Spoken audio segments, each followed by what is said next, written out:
Good evening and welcome to Watauga High School tonight for the Sky Zone HD Game of the Week, where the Watauga Pioneers host the Ashe County Huskies. And Mark, I'm Dusty Farmer. Alongside me tonight is Mark Hudler.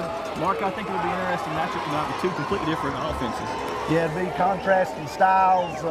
Ashe County's defense will have to be very disciplined with the many misdirection plays that Watauga runs. And of course, they'll keep it on the ground, and Ashe will bring their air raid attack and throw it all over the yard. Absolutely. Tonight our Sky Zone HD players to watch for Ashe will be Judd Price. Returning tonight is Judd Price. Ashe really missed him last week, and Judd is a 1,000-yard receiver who was injured and was greatly missed last week. Yes, he sure was. I mean, when you take a kid like that out of your lineup, you're just really down a whole lot. Braxton Shepard did step up and play well in that game in his absence, but you need Judd on the field. Absolutely. For Watauga to be Corey West. Corey West last week had 10 rushes for 110 yards and had over 300 yards of total offense. Oh, he's a very good athlete. I watched some tape of him this week. He's very fast, so we'll definitely have a big job of containing him tonight. Yeah, he's a very elusive player. Our Ashe County forward keys to the game. First is special teams. Watauga is always so good on special teams. Last week they had a return for a kickoff. Well, I mean, that goes back to their well-coached teams. So the well-coached teams are usually very good on special teams. And yeah, they do a lot of things with their formations, I've noticed, and stuff like that, where they run up to the ball and stuff. It's a very good team, and yeah, we'll have to contain everything. And Mark, you alluded to our second key earlier. Our Husky defense will be the second Ashe County forward key to the game. Ashe County needs to make sure first they're lined up correctly. Watauga's going to come out in a lot of different formations, try to confuse them before the ball's ever snapped. Yeah, we'll have to be very disciplined and right. If we don't line up correctly, then we're probably going to be in trouble. And the key will be very disciplined and tackling well tonight, which the defense played very well last week. Another goal for the Huskies now on defense is they're going to want to make Watauga punt. Watauga only punted 8 times last year and did not punt in last week's game. Oh yeah, they like to control the ball, and they're going to, grind it out and take as much time as they can. And yeah, it'd be great if we can make them punt a whole lot. But with you saying that, he might be a guy that don't like to punt a whole lot and don't really matter what the field position is. So we'll have to wait and see. And third key is quarterback play. Anytime you have an air raid offense, the quarterback is very key in that offense. Well, we know the ability Colin Ellis has got, and he'd be a very good quarterback. And he just got to cut down, maybe settle down a little bit last week with his turnovers on the first game jitters. And there was also some wrong routes run. So square up some things, and I think we'll be fine. I look for big things from Colin tonight. Yeah, I do too. I think last week he had 6 interceptions. I don't expect to see that kind of outcome. I don't either. I'll be shocked if that happens again. I will too. Looks like the Watauga Pioneers have won the kickoff and have elected to receive, so we're going to get to see that on defense. Yeah, we're going to get to see them right off the bat, and hopefully they've come out ready to play. It sure looks like, I know, just from standing up here on the press box, the fans are ready, and the teams look to be ready, but we're getting ready to find out. After last week for the Huskies on the defensive side, Sam Henson had 13 tackles, and Tristan Jones had 11 tackles. Very good. Sam played a good game. Tristan Jones also had a big interception. And they're just going to have to continue to play well. And I also thought from watching the game last week that Ethan Shepard done a well of a job on the defensive line too. The Huskies had 3 interceptions last week. They did. Yeah, Grant Thompson had one there that sealed the game at the end. Yeah, sure did. And I think the sophomore safety, Joe LaCoy, had the other one, if I'm not mistaken. Yep. Well, as the Huskies get ready to kick it off, one thing they're definitely going to want to do is try to keep the Pioneers in front of them. They don't want to start the game off with a kickoff return, much like we've seen in the JV game. No, absolutely not. That's just a big momentum deal there, and you just need to settle in and cover this kick and get your tackle and get your feet up under you and play some football. I sort of like starting on defense myself, just to sort of get your feet up under you. The defense usually sets the tone. They need to set the tone for us tonight. Yeah, a lot of coaches call them special teams or special for a reason. Absolutely, they're special for a reason. Well, that's got to get ready to kick off here. Dylan got it. Dylan's doing kicking this time. He's got teed up and ready to go. The Huskies going to go from the right to left. Looks like we've got number 11 back for Watauga. That is Williams. And the ball going to roll down to about the 3-yard line. About the 3-yard line. picked up. He's got a seam up. Looks like he's going to get tackled up about the 20-yard line. Okay, very good. We covered that kick well. We got outside the 20 just a little bit. We'll start on the 22-yard line. So let's see what this Husky defense can do. The Pioneers are going to take over here on about the 22-yard line. 11:52 to go here in the first quarter as we get started. The Watauga comes out and the offense that Huskies really aren't used to seeing very often. No, it's you know, they'll probably see it again when they play Starmount. Starmount does a lot of the same things, but it's very lot of misdirection and just they got to be disciplined tonight. That's the big key, I think. Hamilton Castle starting tonight for the Pioneers at quarterback. He's on the center. Looks like he's going to have a direct handoff right at the middle. He's got a seam. Up to about the 40 to the 50 to the 40. Looks like he's going to be out of bounds about. And the key there, Dusty, is the Pioneers are going to try to establish that fullback. That's the key to the whole offense for them that they run. So we've definitely got to stop that play. That's not the way you wanted to start, but hey, they're not in the end zone yet, so maybe last week we done a lot of bending but not breaking. Yeah, that was Suggs there on that carry. They go to Suggs early and often on the quarterback position. Yeah, he's a returning 1,000-yard rusher, if I'm not mistaken. And he had a well of a game in West Jefferson last year. The Pioneers going to come out with 2 receivers on this side of the field. Suggs in the backfield. And we got a slot on the other side. We're balanced with them. Send somebody in motion. And then Gives again, the fullback again. Straight up the middle. Good job, Ashe County, there on that handoff. Right up the middle. Looks like Dylan Living in there on the tackle. Yeah, that was a little better there, but we've got to shut that dive down, or it could be a long night. Bring up second down. Looks like about 4 to go. But I'm sure there's a lot of nerves on this first drive for big both rivalry teams. game here tonight. Ashe versus Watauga, the county rivalry game. 2nd to 5, ball on 27. Watauga looks to the sideline. We're in our normal set. Like he's going to give the handoff up again. Fullback again. Suggs again on that fullback dive. Looks like he's going to pick up a nut for the Watauga first down there. Yeah, they do a lot of things offensively on the line too. Trap, that looked like a little trap right there. And done a better job the last 2 plays with it, but we can't keep giving up 5 and 6 yards a carry. No, one thing different with this year's Watauga team is Dobbins was a big, strong, tall-footed guy. Hamilton Castle was a much smaller and much faster. Yeah, they say he's a better runner. They're going to come out in trick formation here. Yeah, 3-snap whistle. We've got a flag on the play. Looks like we got a sideline running on Ashe County. Against the Huskies.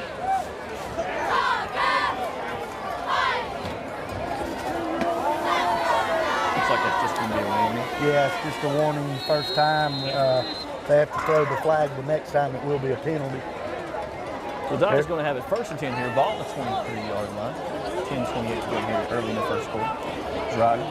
We need Tristan Jones to step up here. Castle in Get the us a center. stop right here. Fullback, he keeps it. The Quarterback option look. option.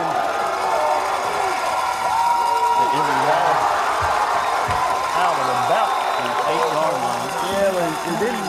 We actually covered that pretty well. We got to make a tackle. We didn't wrap up right there. Good hard running. That's the Pioneers. Nice option look there.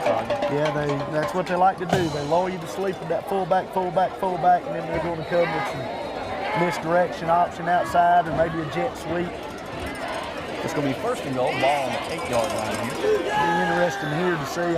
They don't like to take chances, but I wouldn't be surprised with maybe a little play action right here.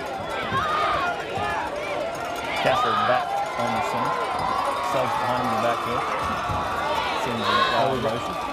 We got another flag on the field. There's going to be a false start to the Pioneers. That's going to back them up here. And I know that Watauga staff can't be happy with that, because I understand they had a lot of pre-snap penalties last week. They did, and Hobbit was not happy after last week's loss. Most of their penalties came pre-snap.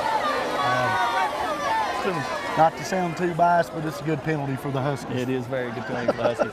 It's going to be 1st and goal. Ball on the 13-yard line here. 10:08 to go in the first quarter.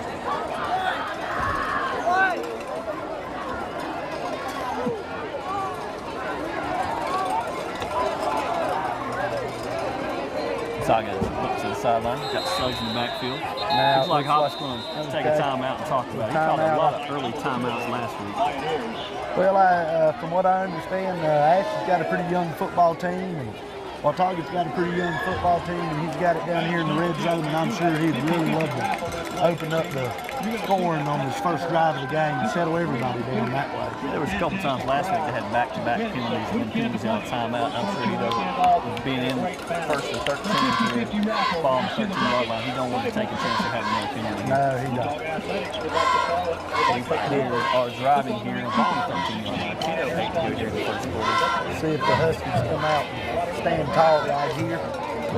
Yeah, if you're Huskies, you're looking for Suggs, but at the same time, you're wondering if Suggs is going to be a decoy here in the fullback dive. I would say so. I would say so. Last week in about this spot, Watauga threw out to a wide receiver threw for a touchdown pass. Okay, yeah. They've been known to throw a little trick plays in there. Looks like they're going to be in their standing offensive set here. Here's Castle in the center. Now we got some movement. The Huskies defense is a little confused right here. They're moving around a lot too. Since guy motion on 12, that was West. They did give it back to the fullback. Suggs is going to bring it ball up to about the 4-yard line. Nice carry up the middle there by Suggs. He's a big, strong runner. He's a very good runner. He doesn't try to shoot. He doesn't try to. No, he's a north and south runner. He's not going to really elude anybody, and I don't think that's his style. He seems to be, I'm coming right at you. If you can bring me down, bring me down. Absolutely. Huskies line up and stand the defense. But the Watauga line's doing a very good job right now, too, on the defensive front. Yeah, they're making some nice holes for him. And we're looking around. We got some young kids out there. They're going to have to. They hand up the middle, he's a fake. Quarterback and Castle on the quarterback keeper into Watauga touchdown here. 9:22 to go in the first quarter. So they fake that dive and Castle just kept it coming right around the end. Yeah, like I said earlier, and I hate to keep repeating, but he's the fullback. Of course, he's running the ball well on that drive, and they were keying on him, so he pulled it out and it left the quarterback wide open. That was a very good play call by the Pioneer staff. Watauga's going to come out in their fake two-point conversion. Line up to the extra point here. That's called the swinging gate there, Mr. Farmer. Swinging gate. But sometimes if you don't know if they're going to line up with them, they will throw it over there. Snap, hold, kick is good. That brings the score 7-0 to Watauga here with 9:20 to go in the first quarter. So if you're Watauga, a good opening drive. You're Ashe. That's just exactly how you wanted to start if you're Watauga, and now, of course, if you're Ashe County, that's not the way you want to start. But let's see if the air raid can answer here. See what we got offensively.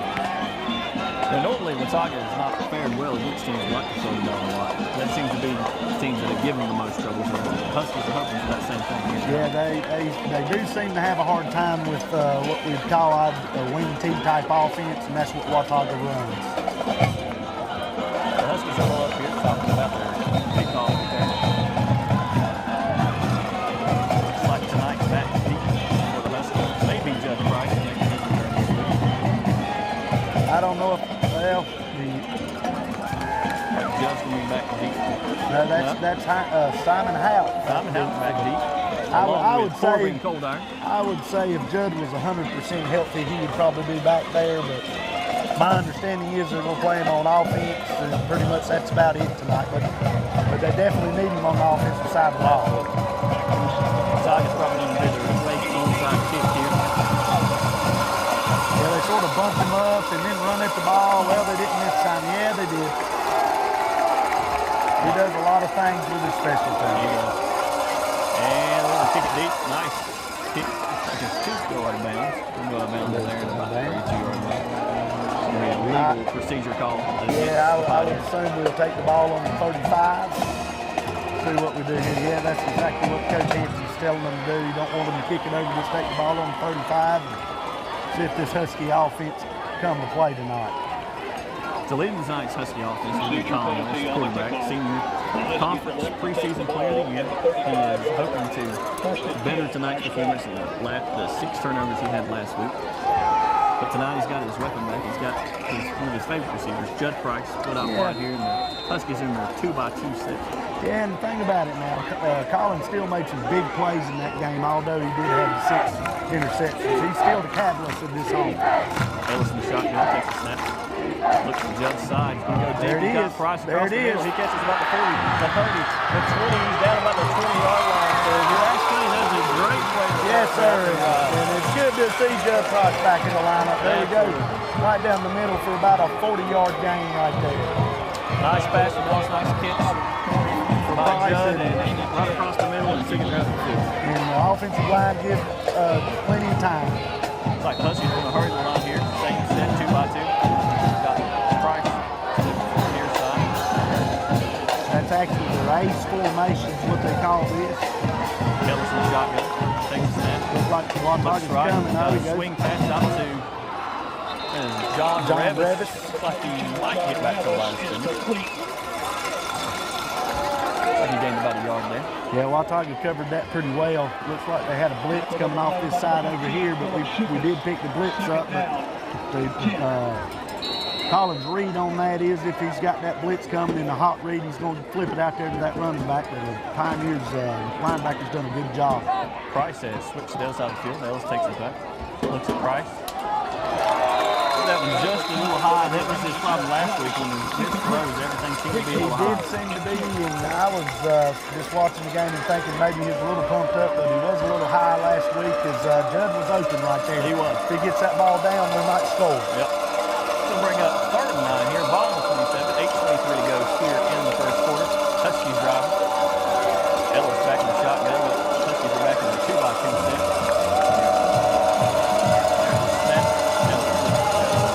He's going to him again, corner of the end And zone. touchdown! Nice pass, nice catch from Ellis to Judd Price. We'll take a look at it here on a KK Stitcher Screen Instant Replay.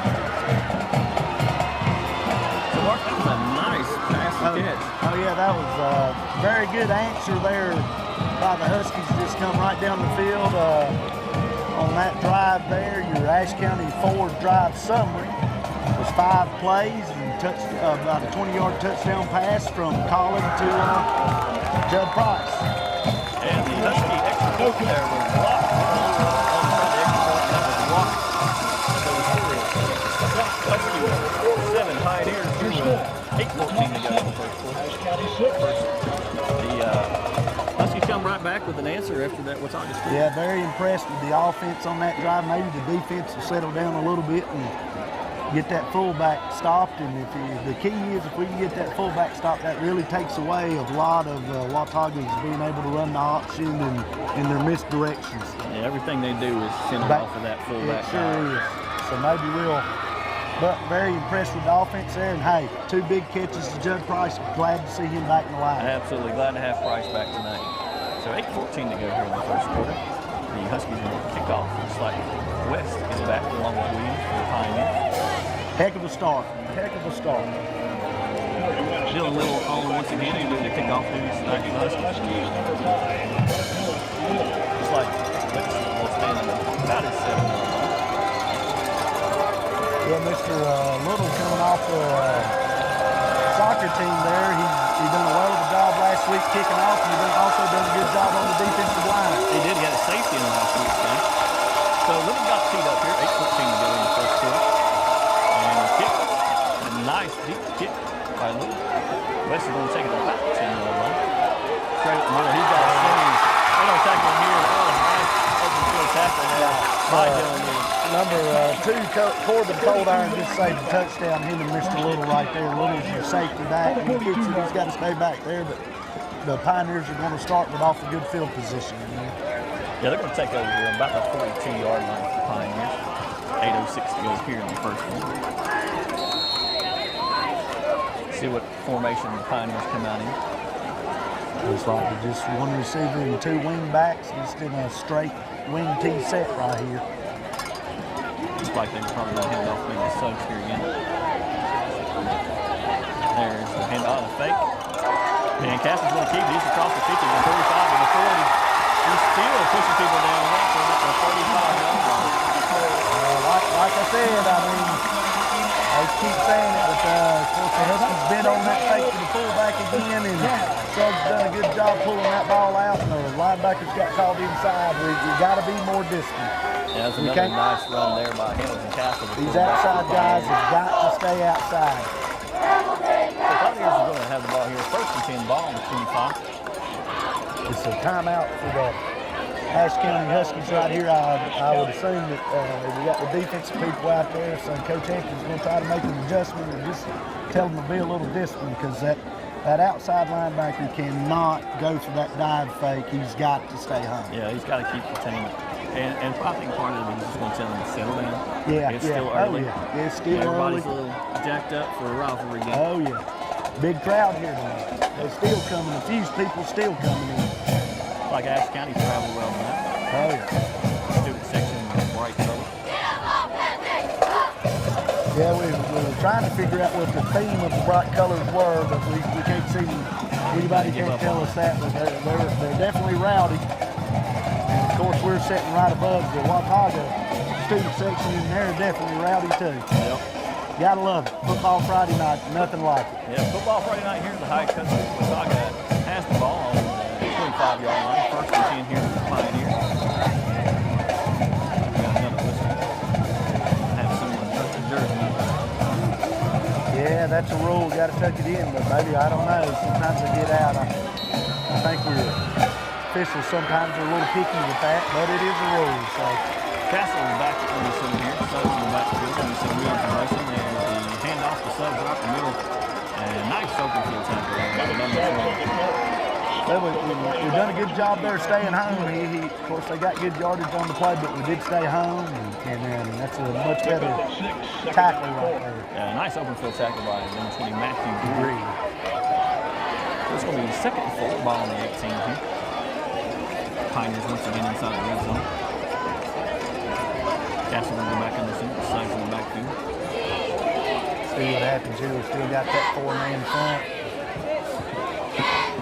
And hand off to Suggs up right in the middle, and he's going to go right into the end zone for a nice Pioneers touchdown.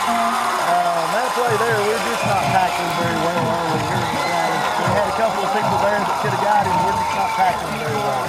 No, it's not been the size of the foul or anything. It's just we just haven't tackled well. People have been in the right spot. We're just not making the tackle.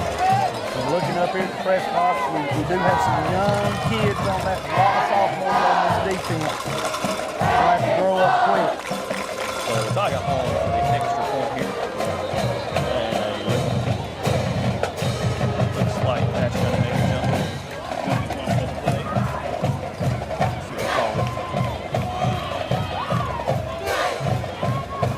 Marcus Ashe County had, or does Watauga have the opportunity to take that on the kickoff or the extra point? I don't know what we got. What do we got here? Well, it must have been on Ashe. Looked like it was. We lined up off sides on defense, so Watauga's just going to decline it and kick. Here's the snap, the hold, kick, and it is good. That brings the score to 14-6. Watauga here with 17-12 going first team. So Watauga's first drive pretty much like the last drive. Yeah, Drove right down the pretty field. much established. Suggs and Castle. Yeah.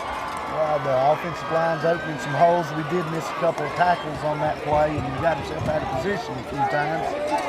So last week for Watauga, West was the big guy. It looks like with a lot of yards. Looks like this week they're going to keep handling Suggs until somebody stops. Oh, well. I mean, the old saying goes, if it ain't broke, don't fix it. Absolutely. Until they can stop that, I sure wouldn't change a thing right now. So back once again for the Huskies is Simon Count and Corbin Colbert. Also flanked over there by Matthew Greer.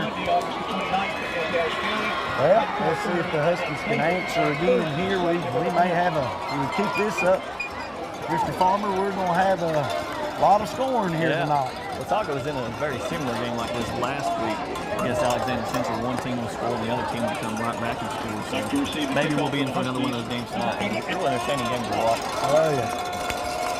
Oh, yeah, I like a lot of scoring. If your defensive guy, this may not be the game you're going to watch. No, so far, definitely the defensive coaches are not very active. Watauga's got the ball teed up, ready to kick. Kick again out of bounds. go. Almost 35 yards on that. Well, that's twice he's done that. I don't know if that's by design or not. When he's kicked the first 2 kickoffs out of bounds. Watauga had a kickoff return against him last week for a touchdown. They may not want the same thing again this week. They may not want the same thing again because he definitely looks like that it is intentional for him to kick that ball out of the bounds. Player to watch on the Watauga defense is Pritchard. He played a heck of a game last week. Had several tackles from the defensive end spot. Ashe County's in their 2x2 set here. Ellis in the shotgun, takes a snap. Looks. And Shepard open. Shepard hadn't turned around yet. He threw that one a little earlier. Well, he either threw it a little earlier or Mr. Shepard didn't get around quick enough. So that'll bring up 2nd and 10. Ball on 35. 7:07 to go here in the first quarter for the Huskies. He had plenty of time there. Just a miscommunication. Ellis in the shotgun. 2x2 set for the Huskies. Goes for the hard camp, takes a snap, hand off to Revis up the middle. He's going to gain about 2 yards here. That's going to bring up 3rd down. About 8 to go. Well, we need to pick up this first down. I don't think we want to put the defense back out there. We really need to keep the ball here and keep that clock going and get this first down. Ellis in the shotgun, takes a snap. Looks right into the scramble and he is taken down. The ball comes loose. I don't know if we're going to call it incomplete pass or something. I don't know what he's doing here, but the officials never really called anything right there that I saw. No, he's just kind of looking at it. It acts like he's looking for a beanbag to throw, which indicates the fumble, but sideline official looking at that there. Okay. Nevertheless, the Huskies are going to punt here. One thing I did notice is receiver Grant Thompson was not in the lineup tonight. He's punting here. I don't know what the situation is there. So Thompson back to punt for the Huskies. Matthew Gear shift side here. 6:21 to go here in the first quarter. Pioneers got number 5. And see the other guys. Looks like it's going to kick to West. 30 yard line. He's going to cut up the middle. He's going to see a nice off-field tackle there by Matthew Gear. We covered the punt pretty well. Let's see if that defense can stand up and get us a stop right here one time. That was a nice special team coverage there by the Huskies because that West for the Pioneers is extremely fast. Oh yeah, he's their key as Ellis is our key. The Pioneers going to take over here. Ball on the 34-yard line. First and 10, 6:07 to go here in the first quarter. Them 2 senior linebackers to step up right here and get us a stop right here. And also Matthew Greer out there at the outside. The seniors need to step up and help these young guys out. Castle under center. Fake dive to Southern.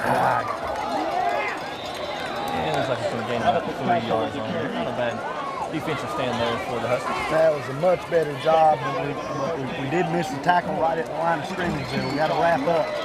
He's a strong kid, and if you don't get them legs and wrap up, your buddy's got to come help you. You're not going to arm tackle him. No, you're definitely not going to arm tackle this guy. Look at his gain of about 5 yards on the play. Second 5, ball on 29. Clock running at 5:37 here to go in the first quarter. Castle in the center. Williams in motion. Like I said, give to West on the misdirection. Little cross rush right there. He's got a block right in front of him. He is still on his feet. Still has to he is down all the way for about the 10-yard line. I'll tell you what, that was a combination of some very sloppy tackling by the Huskies and a great effort by the kid right there. Yeah, West made at least 7 Huskies. Just a great, and also the wide receiver was down there blocking real well. That was very well executed, but we had some sloppy tackling out there. We got to wrap this kid up. So big gain there to take it down from Pioneers. And the first and 10 ball in the 11-yard line. They can still pick up the first down here. We got another whistle. This is something everybody can Had a lot of jerseys whistles. again. Yeah, the old jersey thing. Looks like we're getting ours pulled off. Maybe they're holding us a little bit. Maybe. Castle back on the center here. 5:09 to go. Okay, another dive right to side. He is going to walk into the end zone. Another touchdown for the Pioneers. Mark, it's been all ground, all Pioneers here. been, I hate to put it this way, but it's been too easy for the Pioneers offense early. But we still got a lot of game left, and we know one good thing about running the air raid is you're really never really out of the game because it's quick scoring and quick ability. So we just got to really, like I say, hate to keep beating the dead horse here, but there's a lot of young kids on that front four up there too. Kick is good for Pioneers. That's going to bring the score to 21-6 Pioneers. 5 goes to go in the first quarter. I hate to really say this, but I'm thinking this is a pretty key drive for the Huskies right here. They need to get something on the board here. Just not to let this thing get out of hand early. We're definitely going to want points on this drive. Yeah, we need points right We turn the ball back over to that hot Pioneers offense, and it could be Katie Margador. Yeah, they're blistering right now. 5-0 to go here in the first quarter. The Huskies are back to keep points again to receive after the Pioneers touchdown. And one thing about all this is we need to get that Ashe County crowd back in the game over there. They've gotten quiet up. That's to be expected. Wednesday, August the 31st, they are at home for 54. So the Pioneers are going to tee it up here. They get deep once again to Hout, Cold Iron in the rear. Here they come with their little tricky kickoff special teams deal, and be interested to see if they do kick this ball out of bounds again. Yeah, the last two have went out of bounds. As the lights start to come on here at Watauga High School. It's a beautiful night for football. Good and cold. Wouldn't want to be in Winston. No. So after a long break here, official hands the ball to the kicker. It's like Castle, quarterback, is doing the kicking this for the Pioneers. So he's a little bit everything for the Pioneers. Back once again, it is Maybe if he kicks rear, Hout, and Coldiron.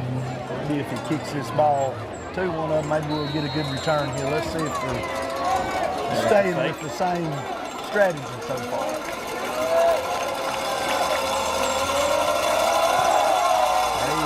Keeps this one in bounds. So he's taken by the rear and got this across the 30-yard line. So about all off one's loose. And the Pioneers are going to pick it up. So just when the Huskies didn't need, Did not need kickoff.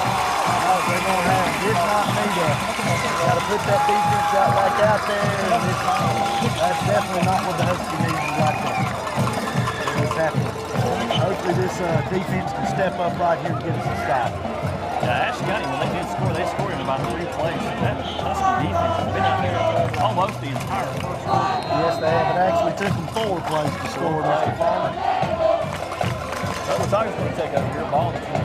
And the bad thing about that, like we were talking earlier, quick strike capability, and that's just a lost possession. Castle out there, empty, motion in for a draw here, and then it was the draw, and Castle right up the middle, and he is going to walk in the end zone for another. That was a very, very, very well-designed play.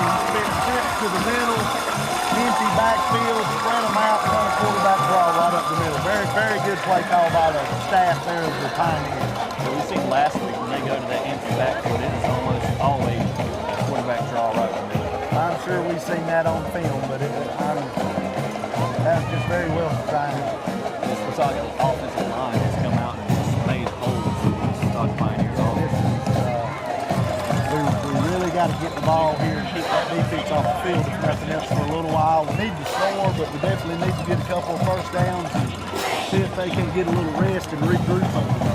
So the extra point is good, and it makes the score 28-6. Watauga here with 4:42 to go still here in the first quarter.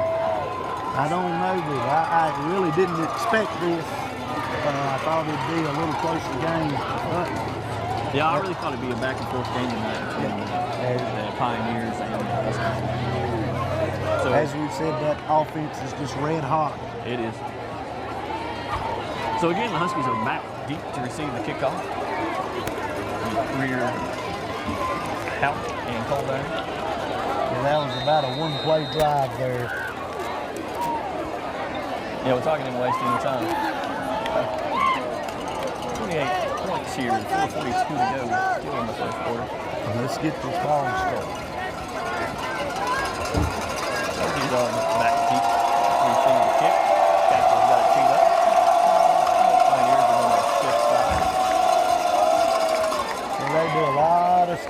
that with their special teams. Number 88, Simon I think a lot of them on their offense and their special teams, and they just kind of get you to second guess yourself. They do. They just misdirection, and they really basically do the same old thing every time. But I have seen them do that formation and kick an onside kick out of it. So, It's like Hamilton's going to take the ball here about the 20-yard line. He's crossed the 30 to the 35, up to almost the 40-yard line. Nice return there by Hamilton. very good return. We're going to start here with good field positions. Let's see if the Huskies can get back on the board. First and 10, Huskies. So the Huskies offense is well rested. Yeah. They're going to take over here ball on about the 39-yard line. We are playing some kids both ways, but one thing that Coach Hampton does try to do is he keeps the defensive front line and the offensive front line. He tries not to play too many of them both ways. So Ellis has got trips to the right, and one receiver down to the side. We're going to quarterback draw with Ellis right in the middle. He's got a lane that quickly closes. He gains about 3 yards. Yeah, pretty nice run right there. Good job by the offensive line, open a little hole, and hey, 4 or 5 yards on first down, we'll take it. We really just need to let that defense rest a little bit, and it looks like they're over there talking to them some, seeing if they can make some adjustments or something. So second and 7, ball on the 42-yard line, 4:06 to go here in the first quarter for the Huskies. Driving right to the left. Ellis in the shotgun. Takes a snap. Looks left, looks right. He's got it out to Judd. Across the 50 to about the 40-yard line. Nice 50 catch by Ellis to Price. Once again, Ellis looks for Price, and Price goes up big. he sure does. Well, there's no secrets there. They're good friends off the field, and they know each other well, and he does like throwing that ball to Judd Price. I still am curious to the absence of Mr. Thompson that had such a good game last week. So trip up to the right for the Huskies. Price, the motor here in the motorcycle. Takes a snap, looks at Price's side again, moves back. And looks like he is going to tuck it. He's got pressure from the backside, and he's pulled down. Looks like a loss of 2 yards. Actually, Colin had some time there to throw it earlier. That was pretty good coverage. That was a coverage sack right there. He tried to get out of trouble, and Pioneers chasing him down. They had all 4 receivers for the Huskies covered pretty good right there. Yeah, I'm sure Coach Hampton will take the 2-yard losses and errant throw. Oh, yeah. We don't need to turn the ball over again. Yeah, that's one of those. Eat it and throw it away. Ellis back in the shotgun here. 3:26 to go in the first quarter. Second down, 12 to go. Looks right. Stays right. And nice pitch and catch to Coldiron. Coldiron's got room, and he is going to score. Nice play there by Coldiron. The crossing line. We'll take another look at it here on the K&K switching screen instant replay. Very nice play right there. I think that was what they call Y corner. Colin threw the ball right on stride, and he broke free. And there's another one of those young sophomores catching a touchdown pass right there. So we'll see if Dylan Williams come on and kick the extra point for the Huskies.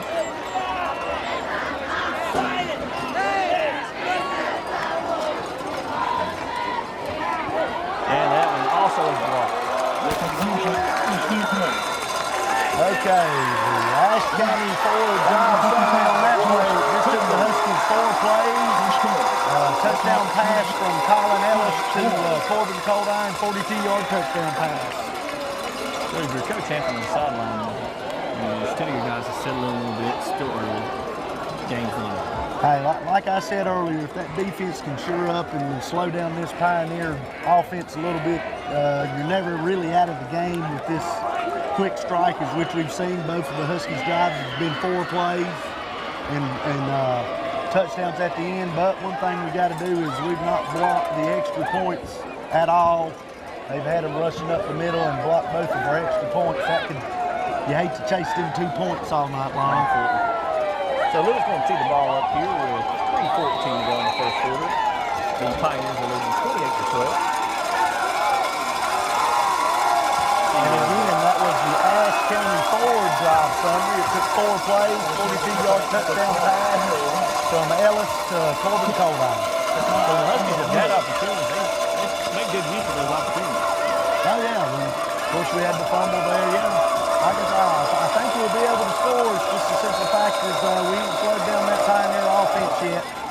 Quick kick to the up man. He's going to fall down here at about the 43-yard line. I'd say they want to keep that ball away from West back there. What do you think? Yeah. He's had 2 good returns so far.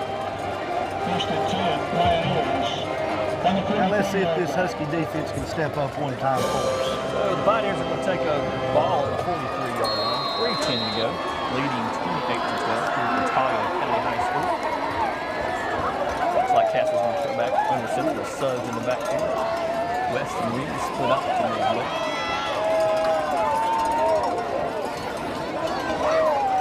Got the trips formation again, but they do have a fullback back there. And it's handed up to Suggs. And looks like he's going to go straight up the middle. About the 4-yard. And the Pioneers will take 4 yards every play. Absolutely. So that's their style, and they will take 4 yards every play. You got to get some penetration up front with the front 4. We're going to go 4 yards, and then try to hit something on the outside. Pretty much. And one thing here, they may have to soften up a little bit. Might not be a bad time for a play-action pass. Yeah. Might see that before long anyway. As they're playing off just a little. Castle back on the center. Takes a step, West in motion. And another handoff to Suggs, and he's got room around that right side. He's going to pick up the Pioneer first down. Tackled by number 5, Dylan Wood. Another missed tackle by the Huskies. I don't know what Suggs' yardage is here for this first quarter, but it's been a heck of a first quarter. Yeah, I don't reckon he's got to 100 yet, but I don't know. I wouldn't be surprised. He might not be far from it. He's at least got 50 or 60. Watauga comes at you with that 3-headed monster. Castle, Suggs, and West. Castle's back on the scene. Suggs in the backfield. They got us up there. And another handoff to Suggs right in the middle. So maybe fall forward for about 1 yard. That's a good job right there. We finally stopped that fullback one time, so if we can do a little more of that, we might be in business. Gracious spot there. Yeah, that was a pretty good spot right there. We'll bring up 2nd and 8. Ball I don't think he quite got that. 1:36 in the counting here in the first quarter. Castle back on the scene. Williams in motion. And is handed to West on the misdirection. And a nice surge by the Huskies defense. Several Huskies right there. And Jake Richardson, one of the first ones in that tackle. Very good. They stayed home, disciplined. They run a little misdirection right there. We stayed home, and that's 2 good plays by the defense on this drive so far. Got them behind the chains here. If it was me, I would look for something for the outside right here. And like I said earlier, I wouldn't be surprised if they just didn't go ahead and try play-action pass right here. Some type of pass, because they really got us up tight. They're with 4 wide receivers here. Castle out of the shotgun, Williams in motion. And they hand off and fake and speed option to that left side. And the Huskies are all over. The ball comes loose. And the Huskies pick it up and there's return. No whistle. And he is going to go untouched for the Ashe County touchdown. Nice pickup in the fumble there by Matthew Brewer. He returns it all the way for an Ashe County touchdown. Hey, that's just what the doctor ordered. We've been wanting that defense to step up this whole first quarter, and they sure did right there. Nice hit. They stayed home on the option play. We had people out there, nice hit, knocked that ball loose. Matthew Greer scoots it up and takes it in for a touchdown. We'll take another look at it here. K&K sticks and screen instant replay. So the Huskies defense needed to flex the muscle there, and they came out and flexed a little muscle. Sure did. That's good to see. I hope we see a little more of that. Good to see. Maybe it just took them a little while to get loose. It looks like Coach Hampton's going to go away from the kicking game here, trying to get the 2-point Well, he's going to try to conversion. get these 2 points back that we've missed earlier. And like I said, we hadn't blocked very well on the extra point Yeah, drive. and it looks like the officials were talking about it. You think one of the officials blew it there? Oh gosh, I don't know. Mercy, he's going to talk to Coach Hampton. This don't look good. We may have an inadvertent whistle on this play, which that really hurts. Yeah, they're going to talk to both sidelines here, and it looks like Hampton is definitely the most upset. Hobbick don't seem to be too upset, so I'm afraid it's going to be against the Huskies. Hampton. Well, now Hampton's clapping right now. Let's see. Well, the Huskies will maintain the football. at the point. Let's see when the official gives you actual signals here. We'll see if we had an inadvertent whistle, and they may have blown he may have called him down because from our vantage point, it was pretty close to maybe him being down too. It looks like.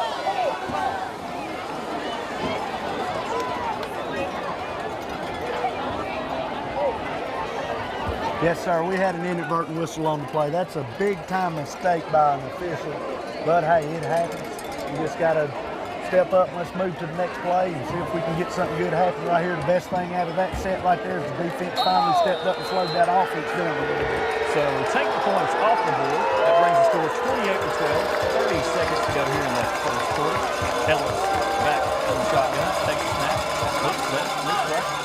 Pass to out of the backfield to running back. And that was a nice catch out of the backfield for Ellis.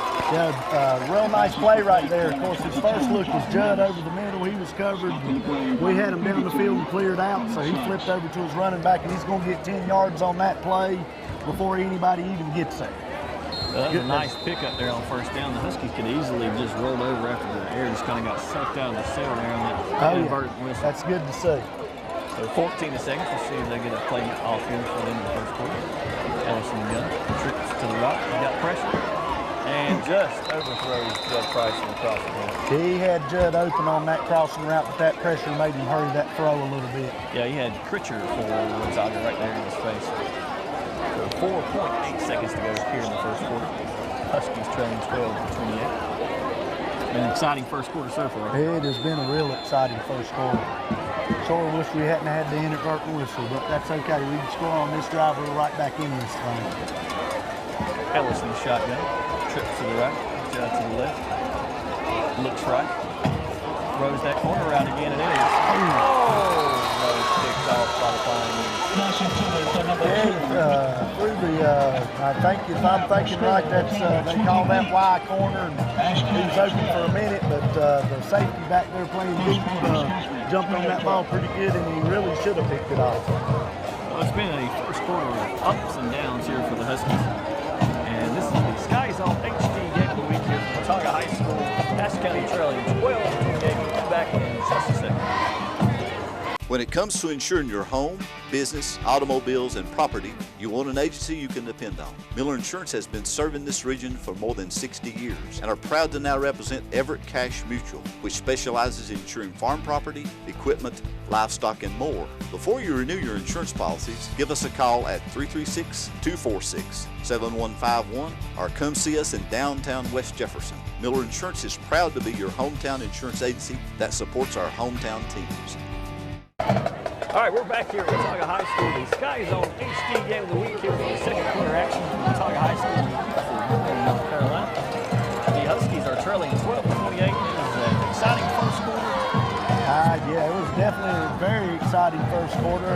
Huskies, of course, they had no problem moving the ball when we got the ball. We had a hard time, didn't have a hard time, really couldn't stop the Pioneers except on that last drive. So maybe the defense is going to step up and help us out a little bit here. And I think because we can score. I have all the confidence in the world that the air raid will put more than 12 points on the board tonight. Absolutely. And if you're a fan of some offense, this has been the game to watch. Yeah, it's definitely been the game to watch. Of course, as we said earlier, we picked up a fumble there, but it was a big third down here as we start the second quarter for the Huskies. It was 3rd and 10, bottom 22. Huskies will now be going left to right. We need to pick up this first down here. I would say, Farmer, we're definitely in 4-down territory. Absolutely.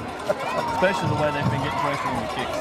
Yeah, oh yeah. So Ellis back to the shotgun. He's got the trip to his right. See, if Watauga the last 2 plays has brought pressure. Let's see if they bring some again or if they step back and play coverage. Ellis takes a snap, looks left, looks across the middle, has Price just under high ball. It was there. Watauga did bring a little pressure, but the line done a nice job picking it up and just throwed the ball a little high. He was open again, and maybe we'll pick it up right here. So it's going to be 4th down and 10 to go. It's a big play early in the game. So 4th down, 10 to go, ball to 22. Ellis takes the snap, looks right. Oh, he's got Just went straight up the field there, Hubby. Yeah, he sure did for a nice 20-yard touchdown pass right there. That's big time right there. We really needed that to keep the momentum a little bit that we've got here with their defense holding them the last time and coming down and scoring. Big play on 4th and 10 to hit that right there. Peyton Case gets some replay. So they took the points off the board, and the Huskies got them right back. They responded. Very good for them because, like you said earlier, they could have laid down very easy and took the wind out of their sails. Ellis, so they're going to go for 2. Ellis in shotgun, got trips to the right. Looks right. Throws to the corner for the end zone, and the 2-point conversion is good for the Huskies. Simon Hout got eight points right there. Voted for a touchdown pass and the 2-point conversion from Simon Hout. That brings the score to 28. Huskies are right back in this thing. So that's a good sign for Husky fans. Down big, and now they're right back in. Oh yeah, just down 8 points like we said earlier. Air raid attack, it's quick scoring. And on that there, the Ashe County forward drive scoring summary was 6 plays, 20-yard touchdown pass to Simon Hout. Well, this is going to kick it deep here. 11:44 to go in the second quarter. Right back into this thing. Huskies 20, Pioneers 28. It's very good to see. I mean, they could have, the way that Pioneer offense was working there, they could have really folded up shop, and good to see that they, but you know, it's a rivalry game, so I don't think either team's going to fold up shop tonight. This is for bragging rights too. Oh yeah. So Dylan Little's got it teed up here and picked off on the 40-yard line. He's got West back deep for the Pioneers. If we can cover this kick pretty good.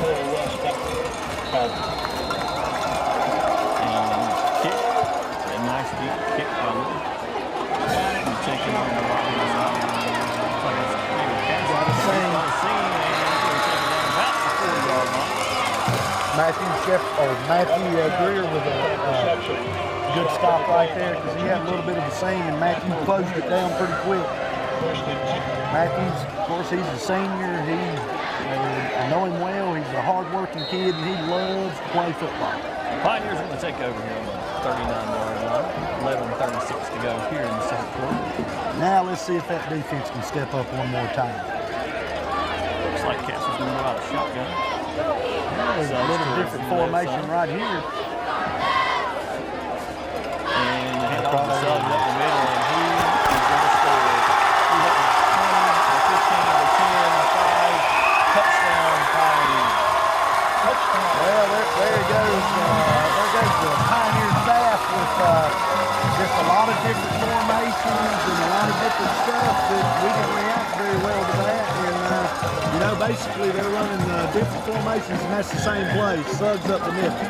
Yeah, they get you confused before the ball ever snaps. And they keep them up the middle almost untouched. Yeah, very good job. If we don't get somebody over here on this 2-point conversion, they're going to, now we're moving over. And it looks like they may have got in for the 2-point conversion. So the swinging gate worked. Well, yeah, the swinging gate worked because what they try to do in that, if they try to get you to match their numbers over here and match the numbers over there, so that we didn't match the numbers in the middle of the field, so the quarterback decided I'm going to keep it. Goes back to a 16-point lead here for the Pioneers, 11:23 to go in the second quarter. As we said earlier, they do a lot of things with their special teams, and that's one of them, and they're good at what they do.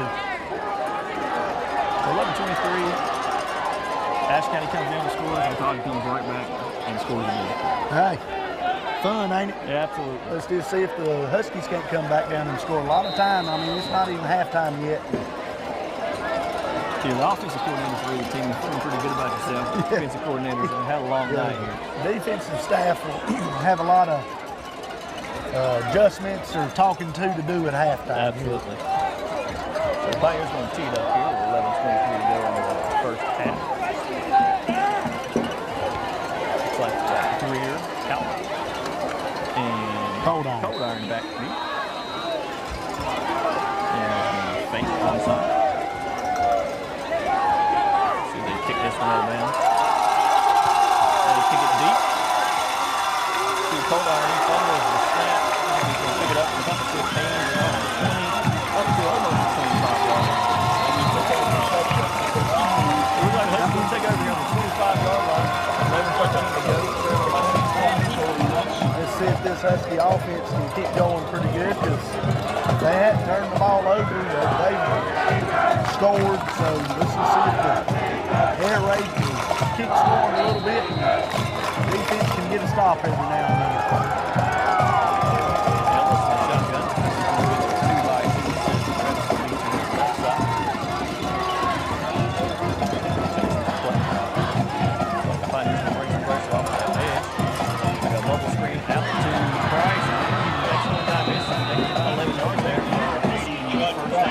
Nice play on first down. Been bringing a little pressure, so I think the staff decided to get something out there quick. Of course, to your fastest and best receivers in that, you've got to get good blocks out there and made a good move and picked up 12. First and 10 ball on the 36-yard line for the Huskies. 10:56 to go here in the first half. Ellis in the gun. Looks like it's going to be a draw right in the middle. He's got a good run and off to the left-hand side there. He's going to gain about 5 or 6 yards. Boys up front opened a nice hole for Mr. Ellis right there on the little quarterback power play, the quarterback draw. The offensive line has done a great job. He's had plenty of time to throw the ball. Yeah, he had. Offense hadn't been the problem. So Ellis back in the gun here. Trips to the right side. Takes a snap. Looks left, looks right. He's got Coldiron short, and the ball comes loose. Coldiron tried to run before he caught the ball there. Yeah, he's got to look that in and just make that catch and not worry about turning so quick. Took a nice little shot right there, too. Bring out a big third down here for the Huskies. 35 ball to 10 minutes to go here in the first half. Ellis going to have to shoot strings right. You can see the hand signal there.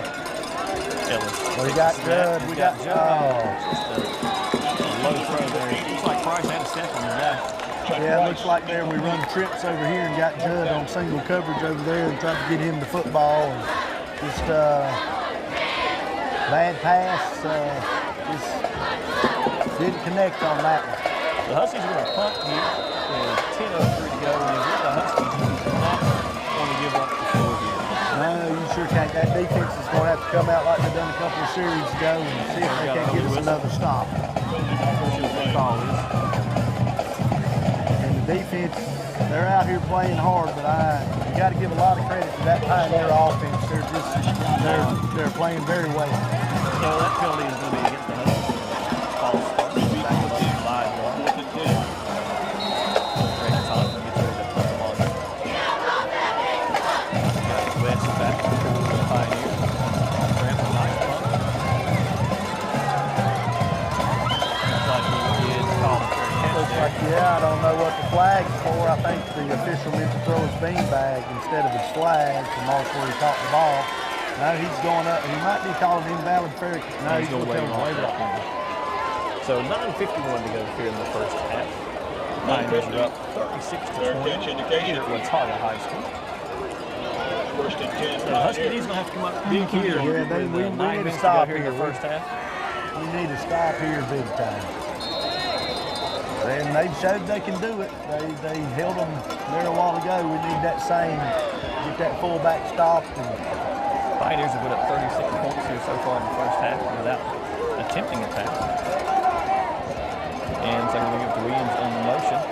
Good blocking by the receiver. And he makes some guy miss, and he has got blockers, and he may not be caught. Oh, he tucks it back. And it looks like Tristan Jones is going to tackle him down at about the 7-yard line. Nice run by Williams. Yeah, we missed a tackle or two. We overrun our lanes, and he just cut it back across the field and picked up good yards. Great individual effort. Nice job there by Tristan Jones. That offense has just really got the Huskies defense on their heels.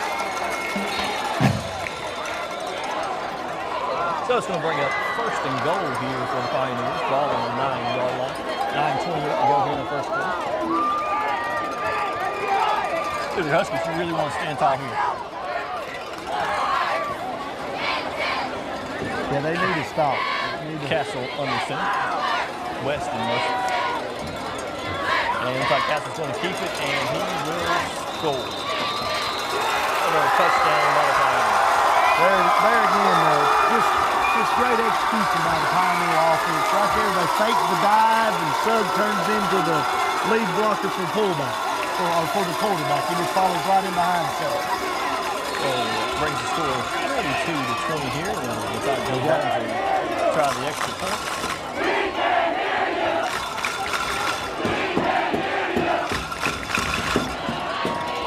Looks like Castle's going to do a hold on. And the kick is up, and it is good. So that's going to score 43-20 for the Pioneers. 9:04 to go here in the first half. And when the Pioneers have picked up yards, they've picked it up in bunches. Yes, they sure have. Like I said earlier, the offense is running very well, and I think you might have mentioned there on that last drive, I don't think the Pioneers have thrown the ball tonight, have they? No, they have not. They put up 43 points without attempting a single pass. There's still a lot of time left here in the first half, the way these two offenses have been playing. We just, as we said earlier, the Huskies just will have to answer right here. Coach Hampton, what did you tell him in that row? Just keep playing. You just got to keep playing. You just got to tell your defense, keep your heads up. Let's make a few tackles and be a little more disciplined and just keep playing. That's all you can tell them to do is just keep playing. Yeah, to my knowledge, Mark, I don't think teams ever win a game in the first half. So. Oh, no, absolutely not. It's still a lot of game left. This is, to me, an important drive. We need to put some points on the board right here. But, yes, sir, like I said, the game ain't won or lost in the first half. Fake kickoff. And they'll back up. Castle looks to kick it deep. He keeps it from inbound. And he kicks it deep. Taken by a couple of different miscommunication after the Huskies. It's like Greer's got it. He's going to block a nice stiff arm. He's got a nice little seam right there. He's getting to about the 32-yard line. A nice return there by Greer. Yeah, especially after the miscommunication in the bobble ball. That was a very nice run by Mr. Greer. Looked like he got a pretty good block out there by number 30. I think that's Noah Vanoa. That is Noah Vanoa. He had a nice block on the edge and probably ended up getting 10 more yards out of that. The Huskies going to take over here. Following the 32-yard line. First and 10, 8:51 to go here in the first half. Trips to the right side. Ellis in the shotgun. Looks like we got a flag. We got a receiver over there moving. And it looks like that's going to back the Huskies up 5 yards. So that's going to bring up first and 15. Ball on the 27-yard line for the Huskies. 8:51 to go here in the first half. That's not the way you wanted to start this drive, but Ellis in the gun. Trips. And then the handoff to Rivers right at the middle. And he's got a nice lane right there. He dropped the offensive line. The penalty yards back and then some, almost enough for a Husky first down. yes, sir. Nice job by the offensive line, and the Huskies sort of do it backwards. You know, most coaches are going to run to throw the ball. We pass the ball to run the ball. Absolutely. We had them spread out a little bit there. The line done their job, and Mr. Rivers had a nice 10 or 12-yard game right at the middle. Yeah, you couldn't find two offenses more opposite. Oh, night and day, night and day. It's like the Pioneers are going to bring pressure, and it's going to be a draw by Ellis. Nice, close to a first down, and nice run off the left side for Ellis.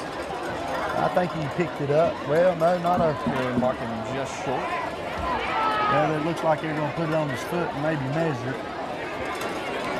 First down, Huskies. The Huskies pick up the first down here with 8 minutes to go in the first half, trailing 20-43.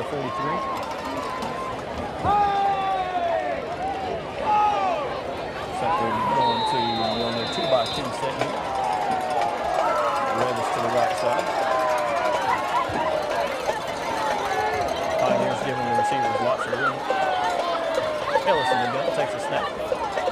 Looks for a quick pass to Shepard, and see what they call incomplete. Like they're hold on to that one. Down the ground. Yeah, looks like like he just couldn't quite hold. Great effort, just couldn't quite hold on. Like the Huskies are going to huddle this. I am still curious because Mr. Thompson is handling the hunting duties, but he's not playing receiver. I wonder if he's anything hurt or anything. I don't know, maybe we'll find out at halftime. Ellis takes the snap out of the gun. He's got some pressure things on the throat. He's got it cleared out. Got to get out of the backfield. And Revis is going to get up. Enough for a Huskies first down there. Very nice play right there.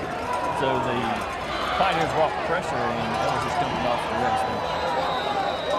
Yeah, that's one of those where we sort of clear the zone and just look to pitch it out to the running back. I mean, there wasn't nobody going to touch him for 10 yards.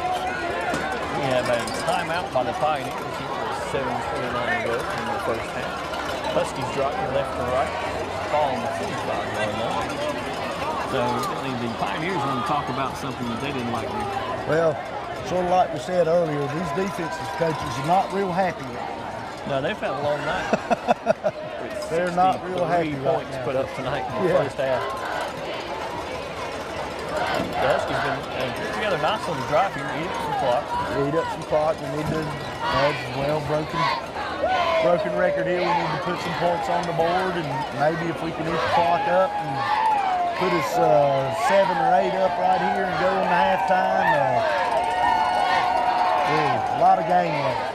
Huskies have done it either on the ground or that short dump off to Revis there, which is really just an extension of their running game. Oh, absolutely. It's just a flip play. All it is, just a wide flip play, basically. Ellis is going to have trips to his right. Here we go with these jerseys again. We need to go at halftime and get our jerseys tucked in and leave them. Absolutely. Make sure they're tucked in before they come back out. Ellis in the gun. 7:29 to go here in the first half. Takes a snap, sends it down his 50-yard line. Looks across the middle, and he's got Price on the cross route. And Price is going to get up to about just past the 40-yard line. About the 38-yard line. If I'm not mistaken, they call that shallow right there, and they cleared the zone again and getting it to your best receiver there and probably your best runner. And nice pickup on first down. Basically, they put 3 guys to one side, have Judd on an island by himself. Yeah, and they're just going to send him right across the middle on a little shallow route. He don't even get his defensive linebackers and just try to clear it. They're clearing it over there. The same formations, just flip sides here. Yeah. Ellis in the gun. Looks like he's got, cold iron off his hand. Had cold iron open there for the first down. Just coming right off his hand. Yeah, he looked like he tried to turn it upfield again before he caught it. He's done that twice tonight, but also he's just a young receiver. Just a young sophomore, so that's understandable. That'll come in time. Big rivalry game. I'm sure he's nervous. Looks like Ellis going to take the quarterback keeper right up the middle. He's got a run and he's going to pick up the first down and then some. Pretty good. Almost up to the 25. We'll call it 26-yard line. Pretty good play call by the Huskies. I think they decided right there I'm going to let my best athlete, my man, and he's going to pick up this first down for me, and that's exactly what Mr. Ellis done. Picked up that first down. Like across the middle of the offensive line, the Huskies outside the target. That they do, but if I'm thinking right, you've got, looks good for the Huskies' future. You got 3 sophomores up there too, big kids. We're talking about those big defensive ends. Looks like they're going to run the same play. Ellis right up the middle. The Pioneers lost T-Ball last year. He was an outstanding defensive end for the Pioneers. He is now playing college football. And we're at Campbell? I think so. It looks like he's a very good player. For 55, Boone for Watauga just stepped up and killed his shoes. Another big, tall defensive lineman. It was a nice stop by the Pioneers, but hey, we'll take 5 yards every play. Huskies back in the gun here. Takes a snap. Looks like a little crossing route again. And Revis out of the backfield, and he was tackled quickly by the Pioneers. Nice play by the Watauga cornerback there coming up. Quickly reading that. 15 for the Pioneers. I was watching that little route there, expected maybe to run the same play a while ago with the little shallow route with Chubb. I think they were trying to run that play, and it looked like the umpire got in the way. The referee got in his way, and he had to. 3rd down and 6 here for the Huskies. 5:02 left in the first half. And looks like he got a nice pass out to Colgar. That's that wide corner route again, and it's been open. He's caught a touchdown pass on, he's dropped one, and he's caught a couple of that play. So they found something there that they seem to like. That was nice timing in that route. Ellis let that ball go before Colgar and even made his turn. Yeah, a lot of these routes are timing routes. If he sees it's open, he's going to throw it, and you got to get your head around and catch that football. Well, the Huskies are back in their standard 2-by-2 set. Ellis in the shotgun. Ball on the 11-yard line. Unless they can still pick up the first down here, and Ellis is going to take it right up the middle for a short gain. We'll say 2, maybe 3 yards on the quarterback keeper. So far, this has been a very nice drive by the Huskies. He eat up a lot of time here. I know that's not usually typically what they do, but we just need to put some points on the board right here. Yeah, if you're eating up time, at least you're keeping that Watauga offense on And the letting that sideline. defense rest. And maybe get into halftime and making some good adjustments. Huskies will get the ball starting the second half. 4:07 to go here. And it's like a hand off the rib. It's nice lane right off the guard here. They go to about the 5-yard line. Looks like they may be trying to establish that line a little bit. We've run the ball on several occasions on this drive right here and picked up positive yardage. Last week, Watauga gave up substantial yards on the ground to Alexander Central, and the Huskies may just be going to that very thing. Yeah. So it's going to be 3rd down and 4. Big play here for the Huskies. And, jump out by the Pioneers and just dropped it. Well, we're very fortunate right there that we didn't turn that ball over right there. I don't know if it was a miscommunication, a bad read, but I hate to say it, but that ball should have been intercepted. He should have. He jumped that route. He was the only one. There was no one in front of him. He could have run for that. We'll bring up a big 4th down here for us. 4th down, 4 to go.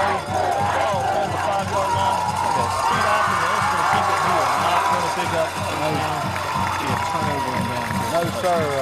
Pioneers defense was ready for that play.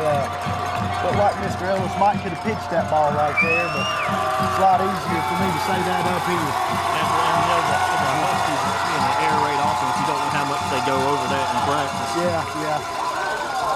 But that's an awful big stand by the Watauga defense, and I tell you, Mr. Farmer, we need to hold them out right here. We don't need to really let them score again before the half. Yeah, the Huskies could have got a score there and then maybe stopped them and got another score to open up the second half. Could be a whole different ballgame. It was a very nice drive, though. Just didn't turn out in points. Well, one good thing, they gave that Huskies defense some rest there. That's true. This was just the last Right week. here. Maybe we can get something good here. And hand off to Suggs up the middle. They are just really pounding the interior of that line. Yeah, they're not really trying to stop what they're doing. They're just going to come right at them. Like I say, it might be a different formation, but Suggs is getting it, seems like 85, 90% of the time. Yeah, we come in with our player to watch is West, who had a huge game last week, and he's almost been a non-factor tonight here in the first half. He's been all Suggs. Yeah, he's hadn't seen much of Mr. West, but he'll probably still be around, so we still got to account for him. And hand off again to Suggs up the middle. He's going to pick up a Pioneer first down with 2:33 to go here in the first quarter. And this is exactly what the Pioneers want to do. They're going to try to milk this clock all the way down and methodically go down the field, and I'm sure get some points on the board before the half. I'm going to say it one more time too, Mr. Farmer. They've got him set up for a play-action pass. They have. We are playing very tight. Watauga didn't attempt many passes last week, and the only one they did was by a wide receiver. And off again to Suggs. He's just pounding his way up to that middle of the line. But I guess I'm crazy. Why pass it when you can get 7 or 8 yards in? Absolutely. It's going to run 2 minutes to go here in the first half. Ball on the 6-yard line. to go for the Pioneers. They really are taking their time here. I figured they might hurry up just a little bit. You're not going to leave any time on this clock. No, they are not. And they may be some kick going in 43 or 20. And it's like it's going to be Castle up the middle and bounces off one guy. Still on his feet, all the way up. And he's just still pushing Huskies as he goes. And he's going to pick up another Pioneer first down. Now the Pioneers finally call a timeout here to stop the clock. Another missed tackle in the backfield right there. We had him in the backfield and another missed tackle. We did. We were tackling him high and we was bouncing off him. So as they reset the chains, the clock will start back. A minute 22 to go here in the first half. Pioneers leading 43-20 here at Watauga High School in North Carolina. Skies on HD game. Be interesting to see. I don't understand why the clock's running. Did Watauga not call a timeout? No, they just stopped the chains to reset. Okay, I thought I seen them call a timeout. And now we're going to take the timeout. We have a minute to go here. The coach don't look too happy. I don't know if that's a little miscommunication of using of the clock there, but they let, let's see, about 20 seconds, not that much, 10 seconds precious time off right there. That happened to the Pioneers last week when they were showing Alexander Central. They were trying to hurry up and they just couldn't seem to get the play in time. Just kept running off the clock, which was eventually what led to the Alexander Central victory. And I'm sure they practiced their 2-minute drill, but that's not their cup of tea. They want to use that clock. And they are a slow, steady team. Tonight when they've scored, it's been some big plays. It sure has. Just in that running game, it's just been, well, the Huskies have not been able to stop the running. The Huskies haven't helped themselves and had some poor tackling tonight. Had Give one credit to Watauga High School. They have played well.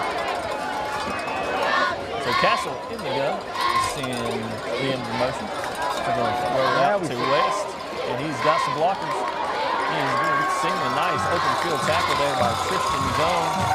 I don't know that very nice play by the Pioneers, but I don't know if the Watauga coach is going to be too happy. I believe he could have stepped out of bounds there because he wasn't going much farther than that.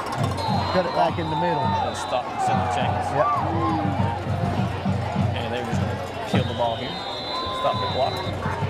42 seconds to go here in the first half. Pioneers driving right to left on the 34-yard line. And they got the second and 10. Well, looking at the scoreboard up there, looks like the Pioneers don't have any timeouts left. Yeah, I guess that's why they're not calling them. Yeah. So that would be more, I'd say he wanted him to step out of bounds right there. Absolutely. I'm sure that's something they'll talk about in halftime. Oh, yeah. So Castle and an empty back, West in motion. And it's just Castle right in the middle. And he was making Huskies most left and right. Big gain there by Castle. Big gain. They're going to have to hustle back to the line. And once again, when they went in that empty backfield, it was just Castle right up the middle. Right up the middle. They're going to stop it and set the chains here, but they're already at the line, so. They're going to kill it again. And spike it. Oh, fake spike. They go up top, and just threw off the head. No room for him.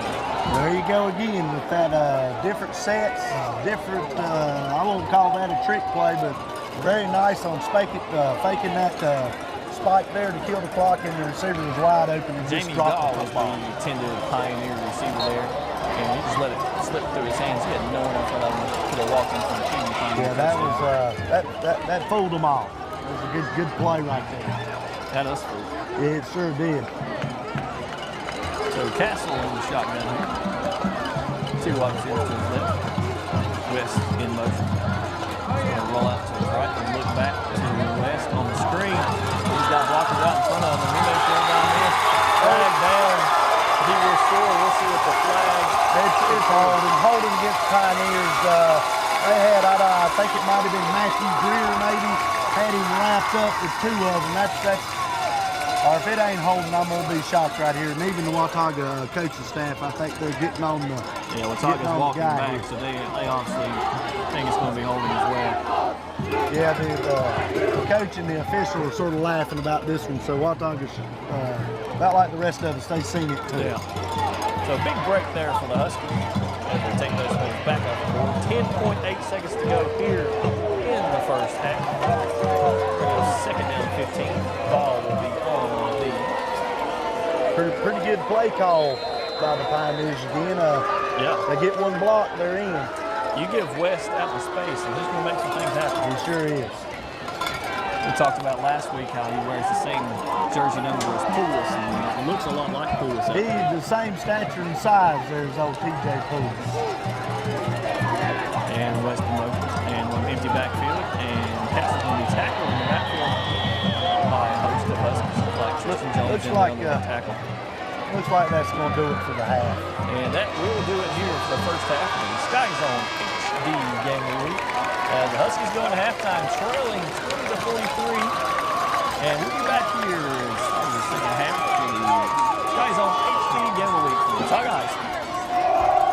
When it comes to insuring your home, business, automobiles, and property, you want an agency you can depend on. Miller Insurance has been serving this region for more than 60 years and are proud to now represent Everett Cash Mutual, which specializes in insuring farm property, equipment, livestock, and more. Before you renew your insurance policies, give us a call at 336-246-7151 or come see us in downtown West Jefferson. Miller Insurance is proud to be your hometown insurance agency that supports our hometown teams. Ashe County Huskies. And Mark, one of our first half keys in the game is defense, and so far tonight for the Huskies, defense has not played well. No, they've just really not tackled well, and but give the Pioneers some credit now. They've run some very nice plays. They've blocked it very well. They're running different sets and confusing us a little bit, but like I said earlier, it seems like they run that different set, but it's still the fullback up the middle. Yeah, Six has had a nice first half for the Pioneers, and the Pioneers are going to kick off the ball here. The Huskies will get the ball to start the second half. And we really need to take this thing down and score right here. We're not out of this ball game. There's a whole half to play, and if we can just maybe make some adjustments at halftime on defense and really come back out in the second half and offense keep going, because best I know, we didn't punt the football but twice in the first half. And we're talking still yet to punt the ball on this early season today. Back deep for out. He's taking a bounce to Greer here about the 20-yard line. He's going to cut across the 25 to about the 28-yard line. The Huskies are going to come out here in the first half, and I think these first couple possessions for both teams is going to set the tone for the rest of this ball game. Yeah, it's pretty key here. Of course, the Pioneers want to come out and establish that defense, and the Huskies want to see if they can take it down the field here and score. Looks like we've got an injured Husky on the field here. Take a look and see who that is. It could be a leg. And Adam Miller comes out for the 10 team. He's going to Carolina guys. That might be Will Taylor. He went down last week with an injury. If that's who that is, let's check here and see. Yeah, that is Will Taylor. He worked. Said he worked it really hard to get himself back so he could play this week. I hate to see him go down. As they help Will off the field, he's okay. And if I'm not mistaken, it looks like the same leg that was bothering him last week. Yeah, he had problems with that knee and worked hard to get back ready for this game. Luckily, the Huskies will be off next week, so we can get all those injuries healed up.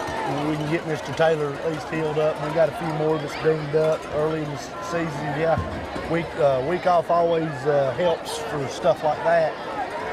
Let's see what the Huskies can do here on their opening drive. Going to take over here at the 23-yard line, starting the second half here. Ellis going to come out in the shotgun, and the Huskies are going to be in their standard 2x2 set.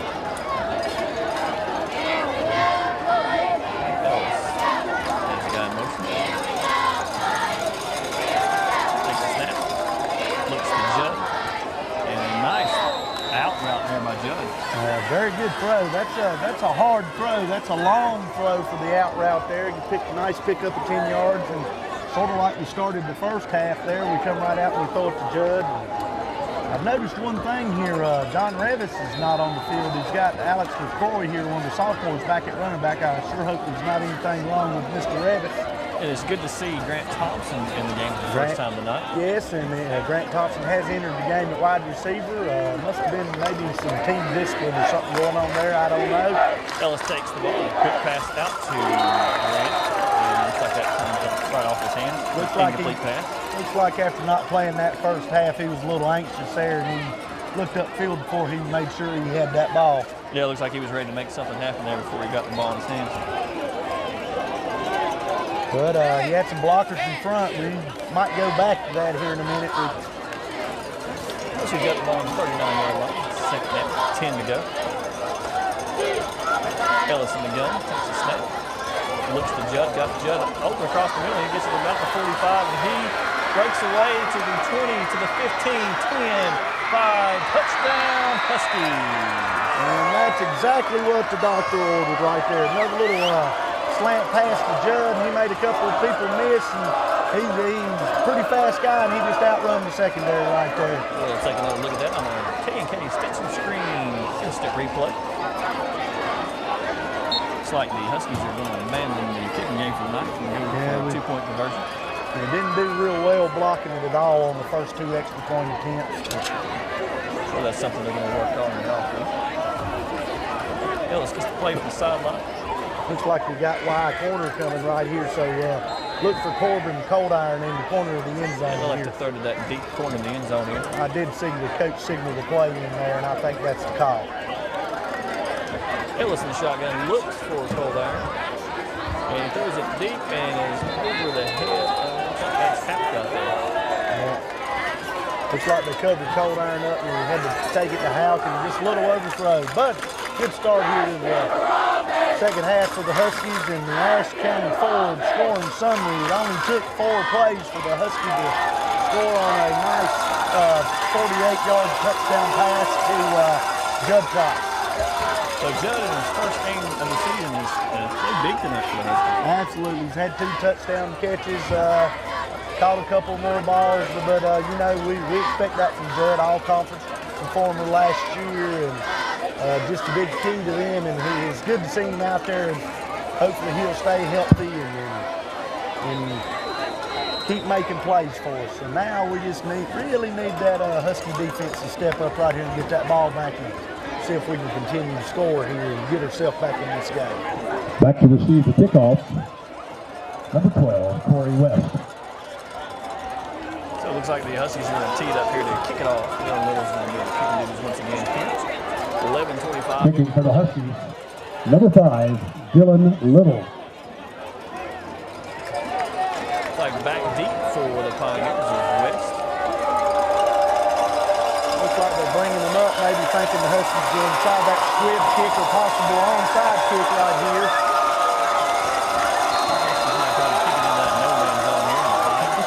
Squib kick, takes a Got a good bounce. And Pioneers pick it up and got down the sideline.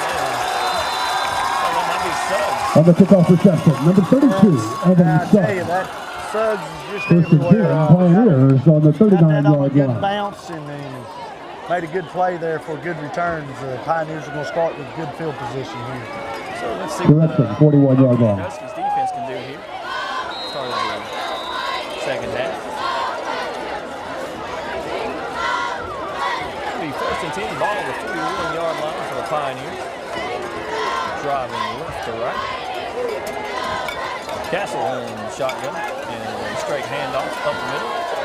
And nice surge there by that defensive line for the Huskies. Absolutely. Suggs on the carry. That's what Stop we for need the play to by do number here. 40, Sam Henson. Of course, they're coming back Along out in the with second number half trying to 65, establish the fullback. We dropped them there Jacob for a 2-yard Stewart. loss.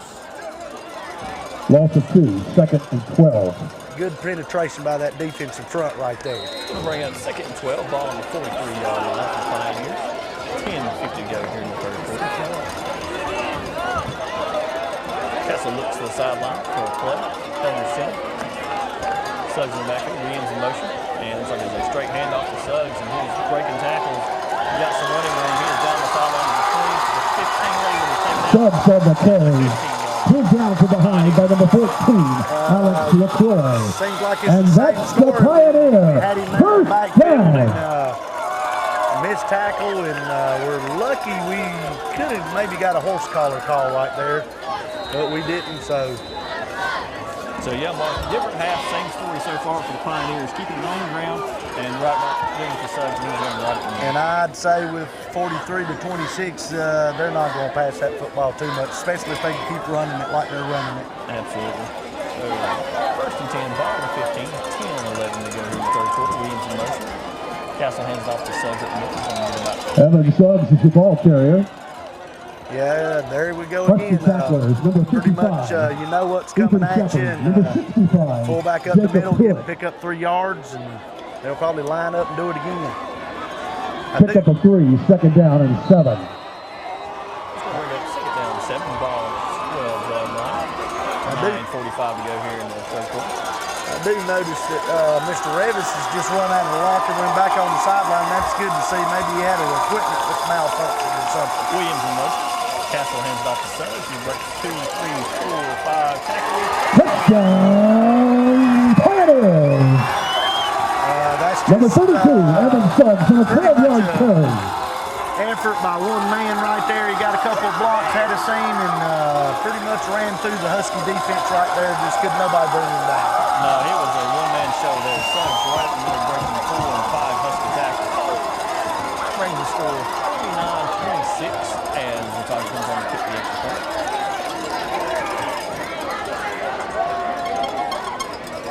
Here's a snap, hold, kick. The conversion by number 85, Kieran Dibson, is good. Your score, Watauga 50, Ashe County 26. So for the Ashe County coaching staff, that's not how you want to see the Watauga start off. Especially after your offense come out and scored for you. You really needed to get a stop there to see if you could change this momentum. But I'll say it again, give the credit to the Pioneers. They just really did so far tonight. We just did not have an answer for the running game. No, we have not had an answer for Suggs at all. And when he gets to that first line, he is just dragging people with him. He's breaking tackles. He sure is. It's just great effort by him. And of course, he's getting good blocks. His teammates helping him very well. And it's just like I said, we just have not had an answer for the running game at all. So 9:24 to go here in the third quarter. The Pioneers looking to kick the ball off with a sizable lead up, 50-26 over Ashe County. So if you're Coach Ed here in the early season, you're going to learn a lot about your football team here. You sure are. Like I said earlier, I will be surprised if we lay down here. I think we'll keep trying to score a little bit. Maybe, like I say, don't take it. That's to receive the kickoff for the Huskies. Number 88, Maybe Simon a Hart. little something to change the momentum. Hamilton here. Castle, the kick for the We'll have to Pioneers. pick it up a little bit. The Pioneers coming once again with a fake onside kick. Out deep to receive the kick. Castle kick.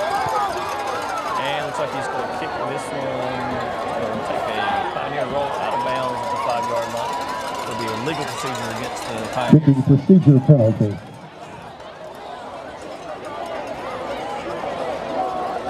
Huskies here will start at The Huskies elect to take the ball on the 35-yard line. And First we and just 10, Ashe need to County. keep playing and try to stick this thing in the end zone here and see what happens. Just keep playing. And Mark, both you and I have known most of these players since they were playing, youth league football. We know they're not going to give up. They got a lot of heart, a lot of fight. I coached a lot of these kids in youth league football. No, they're great kids and they got a lot of heart. They're not going to give up. And that Husky coaching staff's not going to give up either. We're going to fight to Absolutely the not. final whistle. With 9:24 to go here. Good Ellis staff takes the over there. snap and got some pressure and loses the ball. And the Huskies fall back on. Fumble on the play. That could have really been disastrous Ball right recovered there, by but Ashe we County. luckily recovered the fumble. And right there, Watauga Loss sort of of brought 6 the yards. house right there. And I know Second and we're a 16. passing team, but with this lead, and they know for sure we're probably going to throw it now, they may bring a little more pressure this second half. Yeah, good job there by Logan Richardson getting on that ball, covering up that fumble.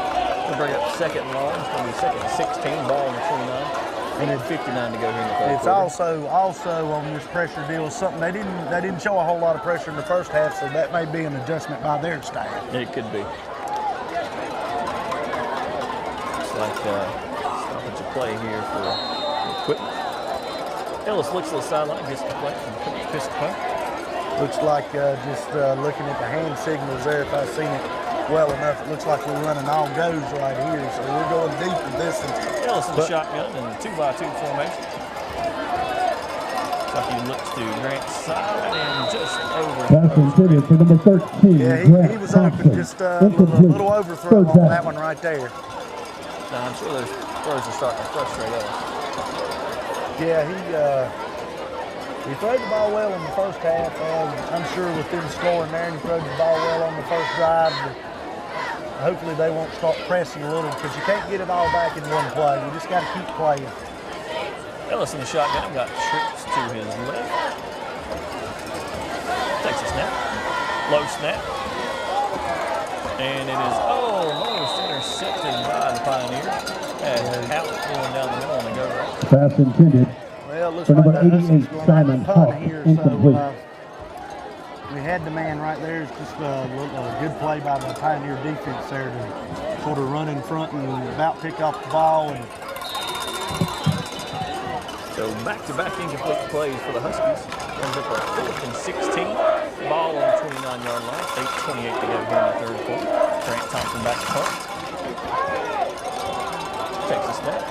Then is over in punt by Thompson. Takes it back. Picked up by the Pioneers. He's across the 50. To the 35, to the 40. Back to the sideline, to the 20, to the 15, 10. Looks like he's going to be out of bounds. On the punt return, number 5, Hamilton Castle. Knocked out of bounds by number 77, Travis Dillard. another nice return Penalty by the marker on the Pioneers play. here on this punt. Looks like we do have a flag on the field. So let's see if that play's going to stand. Yeah, that flag was back just about where we see the punt. I really don't know what we could have back there unless somebody called a fair catch and we didn't see it. But if the other guy back did call a fair catch, the officials should have killed that play. Yeah, that's exactly what they called. Looks like an Illegal invalid fair catch is the initial indication against the Pioneers. So another lucky break there for the Huskies, trailing 26-50, 8:09 to go here in the third quarter. Oh yeah, that's a big break. We're going from the Pioneers down at the 10-yard line back at the about the 28-yard line. That's a big break for the 1st and 10, Huskies Pioneers on the 35-yard line. That's actually going to mark the ball down on the 35-yard line for Pioneers. 1st and 10, 8:09 to go here in the third quarter. Pioneers controlling the game. Looks like Trout wants to talk about something. Hey, maybe he don't agree with what they called over there. And to be honest with you, I didn't really see anybody wave their hand right there. But if he did, and it doesn't matter which receiver, and they run the ball, that is the proper call. You normally don't see a fair catch call on the ball that bounces in front of them. No, you sure don't. So the Pioneers will take over here. Ball on the 35. 1st and 10. 8:09 to go. Castle on the center. Subs in the backfield. We need a turnover of this defense to create something here. Let's see if we can. We need a break here. Williams in there. And it's giving Suggs up the middle, and he was dragging Huskies with him. Nice. Evan Suggs on the carry. Stopped by number 14, Alex LaCroix. Just the same old story, and I'd say with this lead, And this that's block, the Pioneer. 1st down. you've already seen a whole lot of Mr. Suggs, but you're getting ready to probably get a bigger dose in the second half than you got in the first half. Yeah, I say it's going to be Suggs early and often here in this second half. Castle back on the center. Formation tight end shifts to the other side. Suggs in the backfield. Williams in motion. And the handoff to West on the counter. He's going to pick up close. Corey West is the ball carrier. On the tackle, number 7, Sounds like a Branson broken Shepard. record. Like I said earlier, they've established that fullback here early in the second half, and so we fake it to the fullback and we give a Brings little up 2nd down and a short one. cross-buck play over here to the Official other side. timeout. Another 9-yard gain for the Pioneers here. So we got another Husky down the field.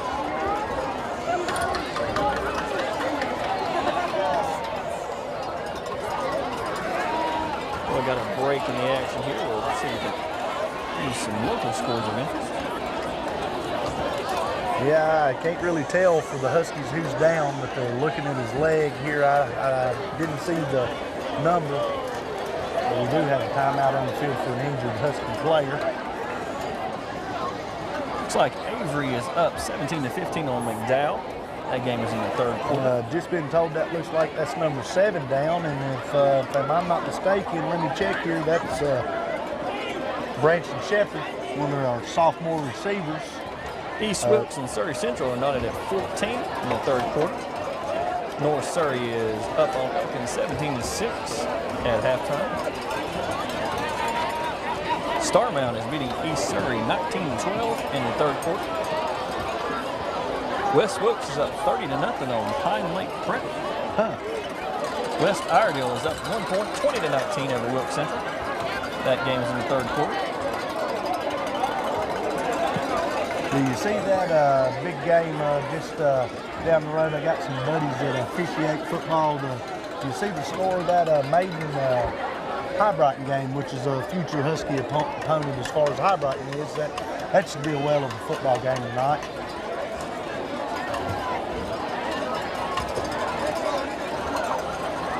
The injured Husky is still on the field. Well, while we got a minute here, I'd just like to say to Ashe County people, if you've not got much to do tomorrow, come down to Elkin High School tomorrow night and support your middle school Bulldogs. They got their first game tomorrow, and looking forward to that. I do help Chris Barr and some of them guys coach that team, and got a good group of kids. And going to see what we can do tomorrow, which we've switched our offense. Coach Hampton asked us over the summer if we would run this air raid attack a little bit in middle school, which we're actually going to try it. So it's going to be pretty interesting to watch a middle school team come out and throw it all over the Looking yard. ahead next week to the football schedule. The High-Brighton Maiden score is We're at a home game next week. Avery comes to town. The junior varsity game is played at Avery on Wednesday, August the 31st. Not Thursday, Wednesday, August the 31st. The junior varsity will play at Avery. It did look like Mr. Shepard needed some help off the field there. I hope he's not injured bad, and it's just something that he's tweaked or something, and hope he gets back soon. Castle on the center, Suggs in the backfield. West in motion, and handoff is to Suggs right in the middle. Evan Suggs on the carry, stopped on the play by number 55. Tried blitzing the run Ethan there. Shepard. Real And good that's the Pioneer. block by the First down. fullback there by the Pioneers. Actually, Suggs didn't get it that time. They give it to the wing back and done a good job picking that blitz up. It's going to be 1st and 10 for the Pioneers. Ball 38, driving left to right. Castle on the center, looks to the sideline for the play. Center on the play. And 2 receivers out wide, 1 in the slot. There's a handoff to Suggs, and he has got a lane, and he's looking for Huskies minutes. Evan Suggs on the carry. Matthew Greer. Yeah, Stopped to the play by number 20, Matthew Greer, along with number 44, Caleb Hollis. And that's the Pioneer. First down. Their wheel on us and just sort of taking it to us right now. Yeah, Matthew Greer's made several open field tackles. This is never good when your safety has to come up and make that many tackles. No, it's not. They're just really they're handling us up front right now. 6:07 to go here in the third quarter. And with the lead, they're perfectly content to do that. In the shotgun, handoff to Suggs up the middle. And he goes left and right. And he's just dragging Huskies with him. Suggs again on the carry. It looks like that's another just dive play up the middle. Another Watauga first down. Looks like we got must have just been some helmets On the stop, together there. I thought number 20, Matthew Greer, and number 14. All right, student body, here we go. And that's another Pioneer first down. So 5:44 to go here in the third quarter. Pioneers driving. Ball on the 7-yard line. First and goal. They split out 2 receivers to the right side.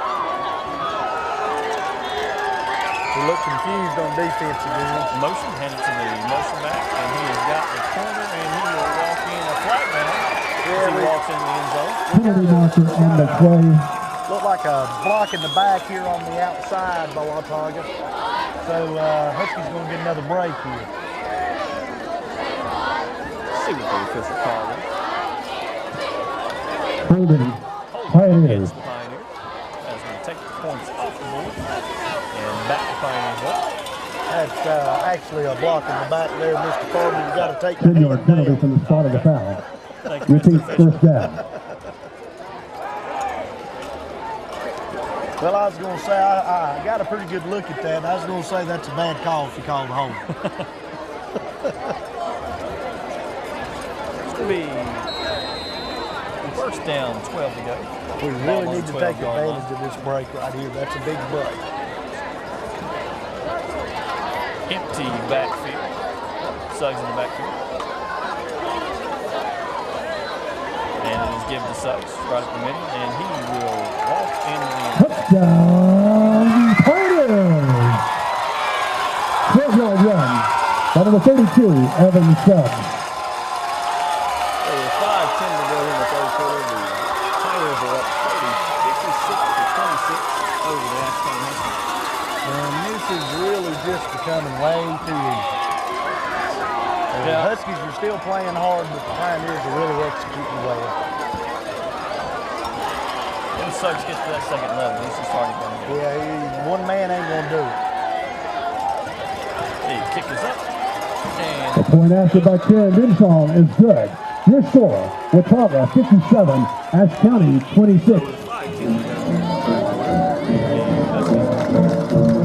their kick return team out. So just more of the same thing here in the second half. Pretty much carbon copy of the first half. A lot of misdirection. Watauga's putting the kids in motion, but pretty much they're giving it to the fullback Suggs. We're just not doing a very good job of tackling and stopping that dive play. And this stays like it is. That's pretty much, if I'm Watauga's coaching staff, that's pretty much what you're going to see the rest of the game. Get this time off and let's get prepared for next week. 5-10 to go. Watauga looks to kick it deep. Castle will take the ball up. But I'll say it again, these Husky boys, they ain't going to give up on it. Let's see if we can get us a score right here. Take it one play at a time. Maybe the defense will come out and get us a turnover or something, and just take it one play at a time and keep playing.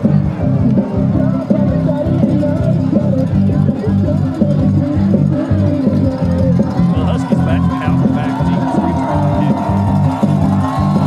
Castle's on teed up. Fake, onside kick. Castle will kick it deep. And it's a scoop kick down the middle. And have to pick it up at about the 25.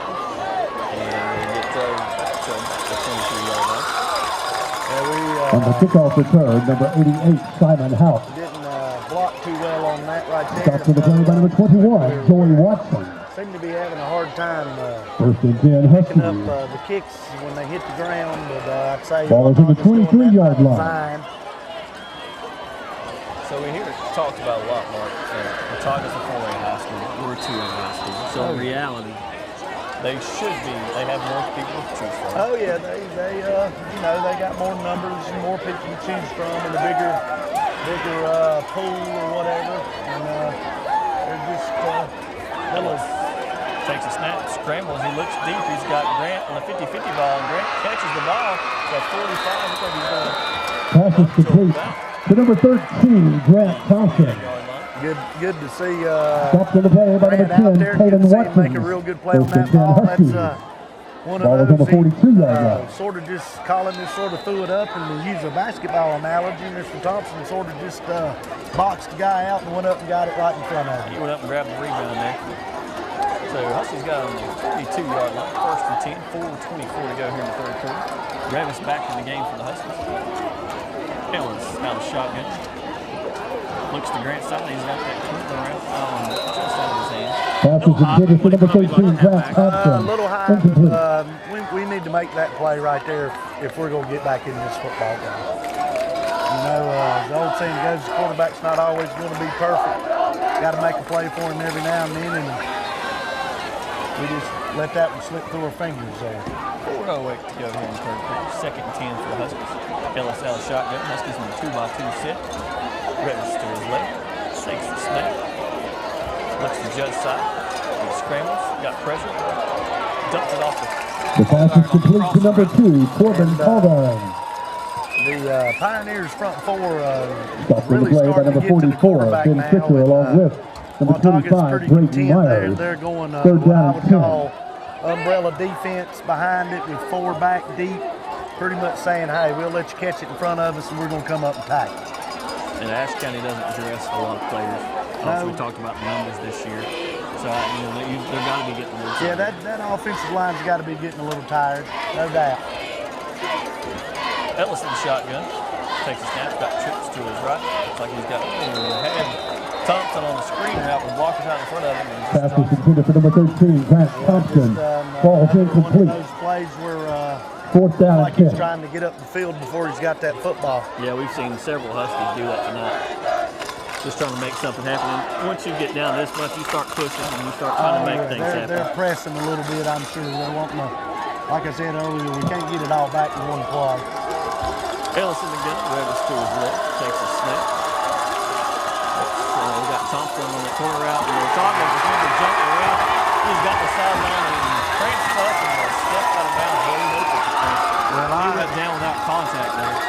It sort of looked like a cramp, and I hope the kid's not hurt, and I hate him cramped up, but that's a break for the Huskies. I believe he might have took that one to the house. And a big break for the Huskies there.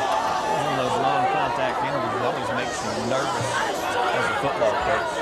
That goes, Watauga, like I said, they're playing that 4 deep, and that's a pretty long throw on that out, and he just broke over and made a good play on the football.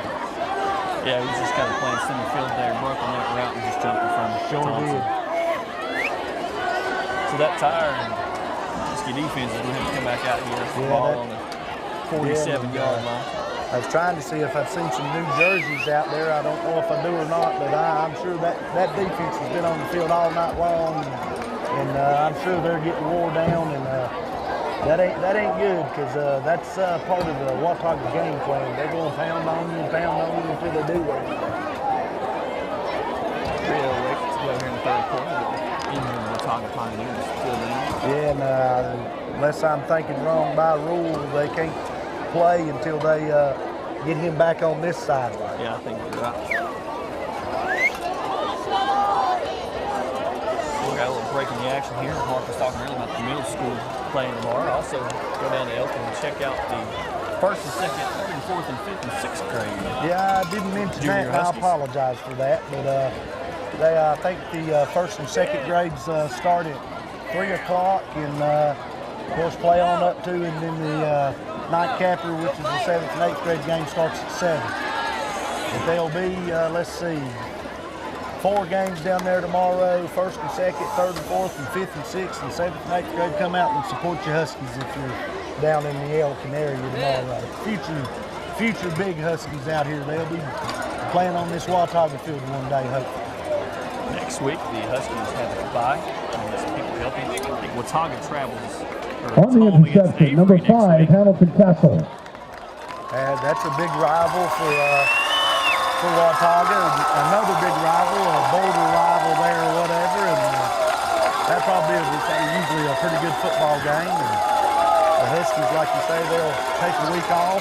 1st and 10, Pioneers Probably at the 49-yard line. most coaches go back and work on some good football. May I have your attention, please? A student pass. Like you say, A get some student rest. athletic pass, number 239, and some currency has been turned into the press box.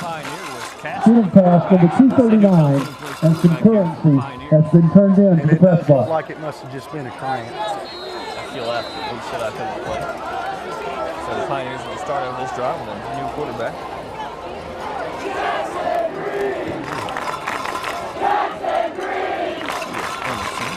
Suggs in the backfield. Wait a And Suggs right in the middle for a 10, 11-yard gain.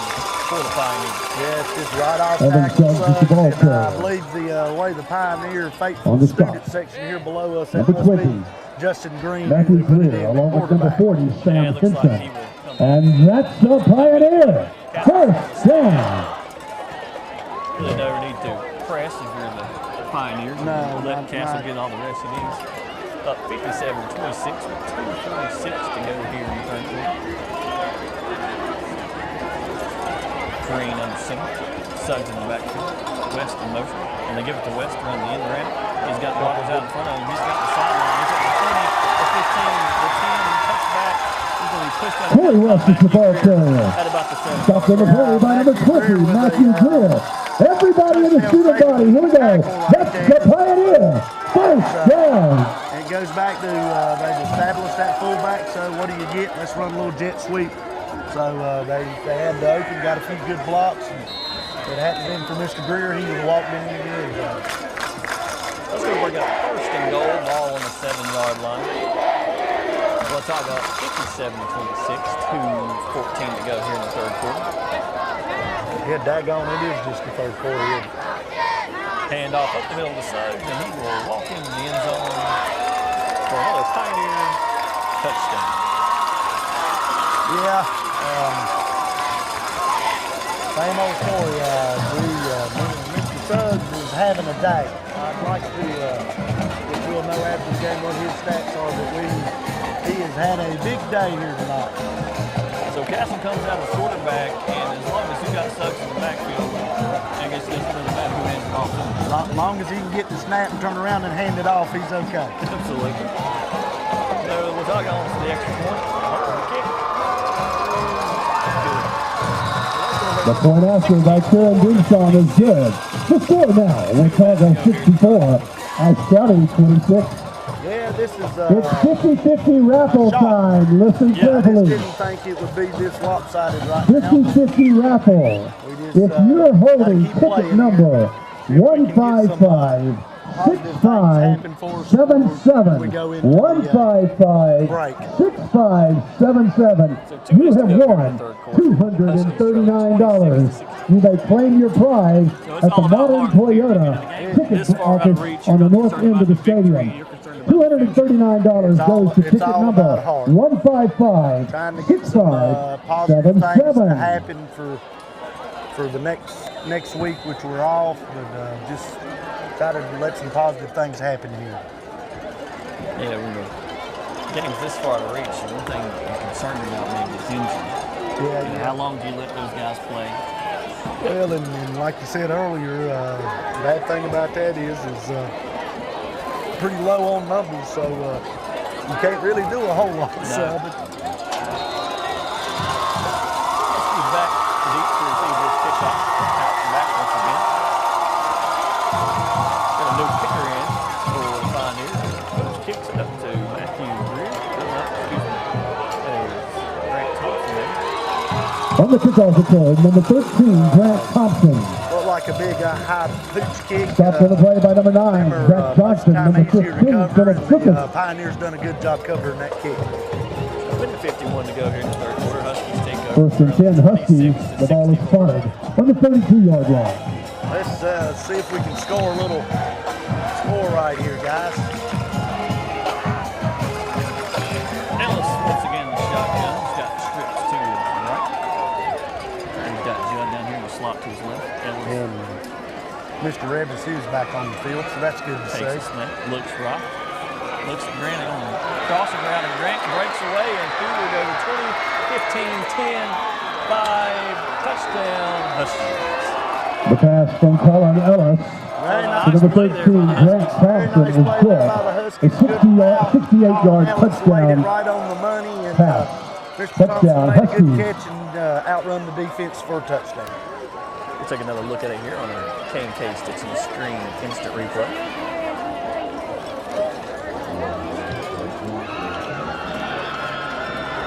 So that's a big one play, one hit right there for the There you Huskies. go, your Ashe County Ford drive summary. One play, touchdown pass of 70 yards from Ellis to Grant Thompson. Ellis in the shotgun here with a 2-point conversion. Trips to the left. It's going to be a keeper up the middle, and he will 2-point conversion by Colin Ellis is good. The score, Watauga 64, Ashe County 33. Well, stuck the 2-point conversion in there. Like we said, I don't believe they'll quit. So they're going to keep fighting. Heck, air raid offense, who knows? We still got a whole nother quarter to go. Yeah, but it's one of those instances, you know, Watauga probably relaxed a little bit there on defense with a big lead like that.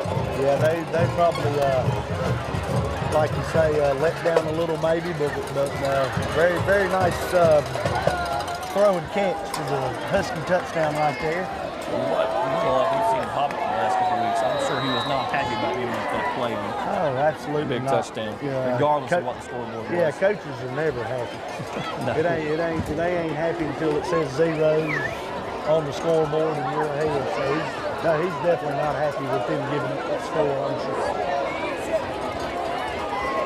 So Dylan, it looks like he's going to line up here for an onside kick. You know, like I said, it ain't over till it's over. But it does look like he's lined up for the onside kick. So what happens here? Kick, it takes a big bounce and it will go out of bounds. Very good job by the Pioneers not touching that ball. Kicking procedure penalty against the Huskies. So the Pioneers will take over on the 35-yard line. First and 10, minute 38 left here in. First and 10, Pioneers on the 35-yard line. Looks like Castle is back out at quarterback for the Pioneers. Yeah, they've still got Castle, and I'm sure we'll get which has been all night, a heavy dose of subs right here. Maybe we can make a play or two. Turnover or something good here happen, and let's just keep pecking at it. Castle on the center, subs back to the west of motion, and they give this to West on the end around. And he has got a lane, and he may be going back. He's just got the angle on him. And breaks 2 tackles and will score. Touchdown, Pioneers!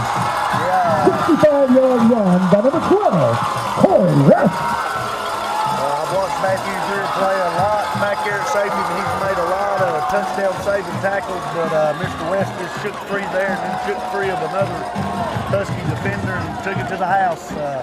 Goes back to that sort of establishing the fullback. Maybe we were wrong. They may just start handing it to Mr. West right now on the sweeps. Yeah, subs may be getting tired. And I think you made the comment earlier that Mr. West hadn't done a whole lot tonight. I may have. I should have kept my mouth shut. Minute to go here in the third And the quarter. conversion by number 85, Kieran Deason is good. The score, Watauga 71, Ashe County 34. Fans, a reminder, you can tune in to the post-game show immediately after the game on WATA 1450 AM or 96.5 FM. Tonight's show might be very entertaining. All of the stats, all of the figures going into tonight's game will be revealed on the post-game show immediately following tonight's game. Once again, 1450 AM or 96.5 That FM. Watauga offense, they're executing really well.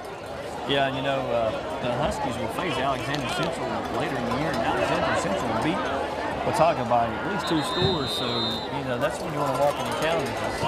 Yeah, a big game. Yeah, and, you know, last year we went down there and hadn't won a game and actually won at Alexander Central and played a real good game. I do know Alexander Central's got a new coach this year. They do. Actually, he's from South Caldwell. Mr. I think it's Butch Carter. It is Butch Carter. He does a very good job. It'll be pounding ground there too. Yes, it will. A minute 20 to go here. The Watauga's going to kick it deep. Kick toward the sideline. Picked up by Greer. Greer takes it across the 25 up to about the 30-yard line. And it's going to take him by a host of Pioneers. On the kickoff return, number 20, Matthew Greer. I tell you what, I'll say it again. That's just, they're not going to lay down. Game tackled by the Pioneers. That's a great individual effort by Matthew Greer. Great individual effort. But hey, he's a senior, so he knows he's First and 10 Huskies on the 39-yard line. And his downs to playing football down. So a minute to go here in the third quarter. Huskies take over.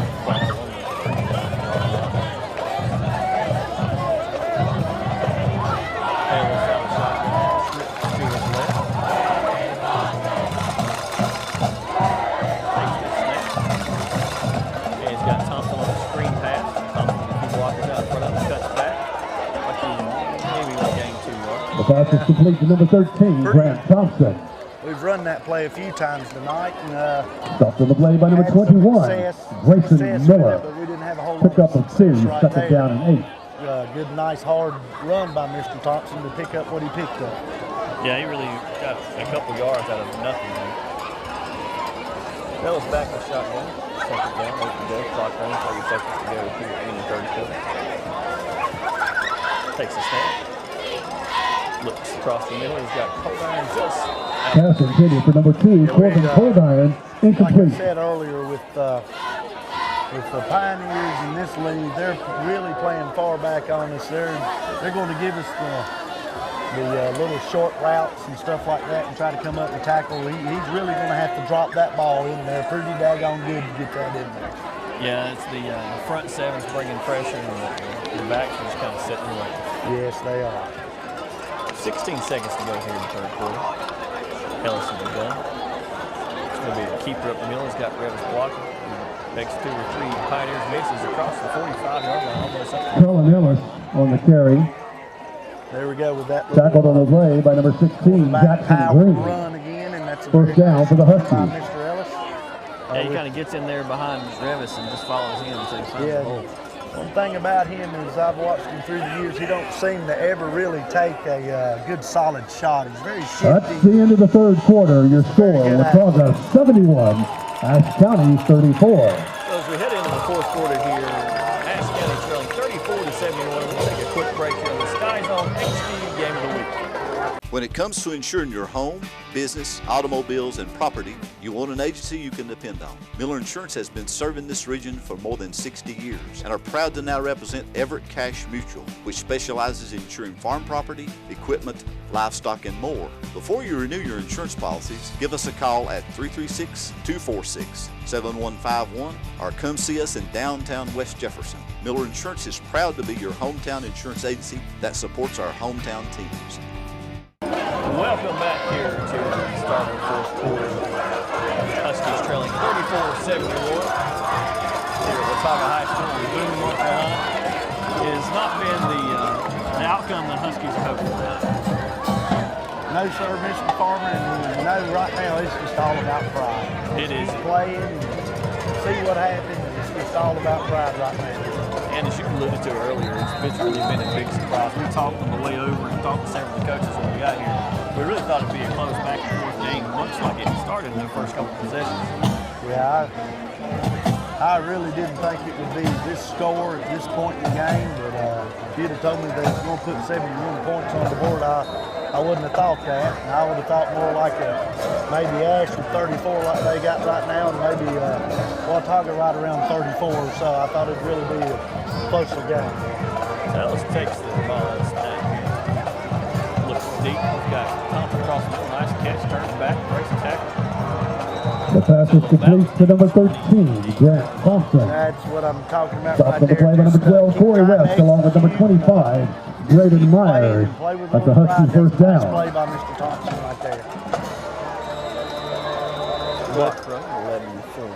Fans, after the game, we remind you, do not go on the track or onto the playing surface. Players and cheerleaders will come to you when they are released. Likewise, exit please out the back of the stadium through the various exit doors. Looks right.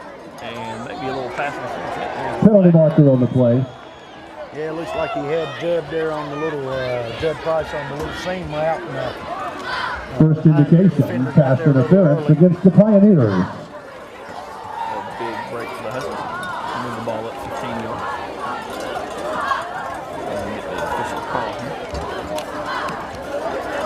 And additionally, fans, we ask your assistance with putting the trash in the various receptacles, the recycle receptacles and the trash cans located around the stadium. That will certainly help us cleaning up this evening and getting away a lot sooner. That 14-yard Back to 14. See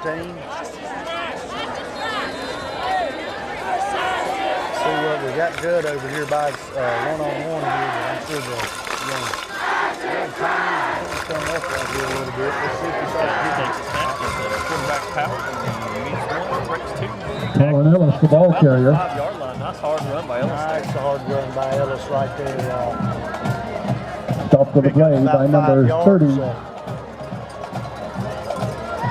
first guy 39, met him in the Isaiah hole. He just Finger. kind of ran Number through him. 44, Ben Cricker. Second down and 3.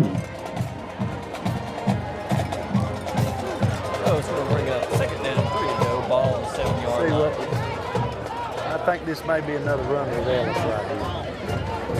Got tricks to his left, and it is. Quarterback power up the middle, and he will score. Touchdown, Huskies. Number 1, Colin Ellis on the carry. The Huskies aren't giving up, Mark. No, sir. They're not going to quit on this thing. Of course, that brings it to 71-40 here. Sure, we'll go for 2, and I'd say we'll see an onside kick because that staff ain't going to give up now. Let's take a quick look here on the K&K extension screen instant replay. Looks like the Huskies are going to go for 2 here. Ellis in the gun. Trips. And he's going that corner route. There's a little miscommunication there for the Huskies. Yeah, I believe somebody, I don't believe we run the wrong routes right there. Just didn't convert on that, but Ashe County does put 6 more points on the board. The Ashe County Ford drive summary was 5 plays and a 5-yard touchdown run by Colin Ellis. So we'll see if the Huskies, which we feel that we'll line up for another onside kick here. 10:43 to go in the fourth quarter. Well, you would think they done it a while ago. I would think I would see the onside kick again right here. We'll find out here in about 30 seconds, won't we? Line back up and tee it up. It's like what I was expecting the onside kick. So they come up again, looks like. Go deep.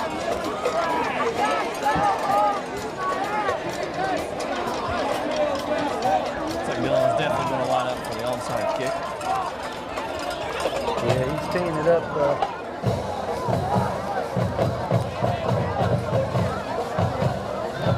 Getting ready to say there, the official called it, moved it. Of course, I think they changed the rule last year in high school.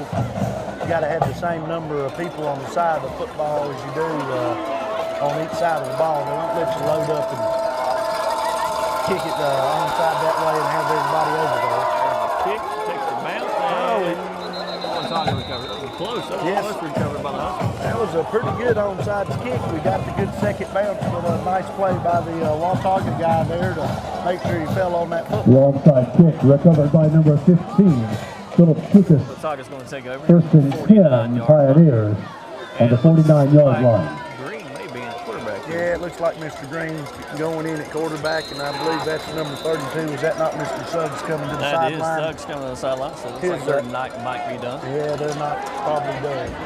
Let's see if we can find out who's in the backfield for Pioneer. West is still in there. And hand off up the middle. And it's going to gain about 3 yards. Evan Suggs, the ball carrier. Establishing that fullback, and they've done it all night long, and it's just really worked for them. The guys up front for the Huskies have played hard, but they're just good execution by Stopped to the play by number 55, Ethan Shepard, along with number 4, Jake Tell that Richardson. wasn't Suggs carrying the ball that time. No, that wasn't Suggs carrying the ball. Correction on the ball carrier. I don't Number think it matters 21, who's in Jordan there. Watson. They're going to establish that fullback. Nice Second tackle down and there by 5. Ethan Shepard. Big senior. Pioneers under center. Hands the ball up. And he breaks free. Watson again, the ball carrier. Lost the football. No, they're calling him down. So Pioneers another first down for the Pioneers.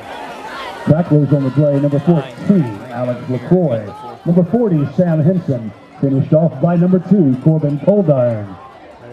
And that's the Pioneer. First I'd be down. surprised if you don't see nothing but dives here, but we still might see Mr. West with the little jet sweep or end around play. Pioneers come to the line. Ball on the 39-yard line, driving right to left.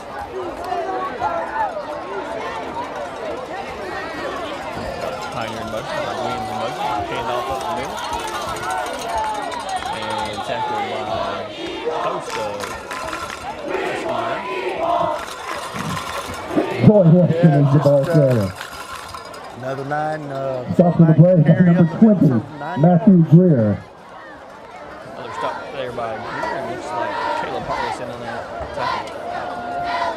is Mr. Hall's sibling, number 44. Clock continues to roll here. 8:37 left to go in the fourth quarter. Pioneers driving right to left. 2nd and 1. And hand off up the middle. And he breaks free, and he will fall about the For 21, Joey Watson, the ball carrier. Turf monster jumped up and got him there. He looked like he was And going to take that's that another into the Pioneer. house. First down. But that Husky defense is wore out up It front is, right it is now. tired. They're just having their wheel. They're just having their way, I guess I should say. The football guy's smiling down on the Huskies there and he tripped up on Yeah. the 2-yard line. Looks like that might be Joey Watson on the ball for the Pioneers. He's had a couple of nice runs, but shake that offensive line's hands. Yeah, they played a heck of a ball game tonight. And his handoff up the middle, and There's looks like Mr. Travis Dillard in there, one of your sophomores again. That's a nice stop by the Huskies. Got a little penetration up Ball front that carrier, time. Joey Watson, no gain on the carry.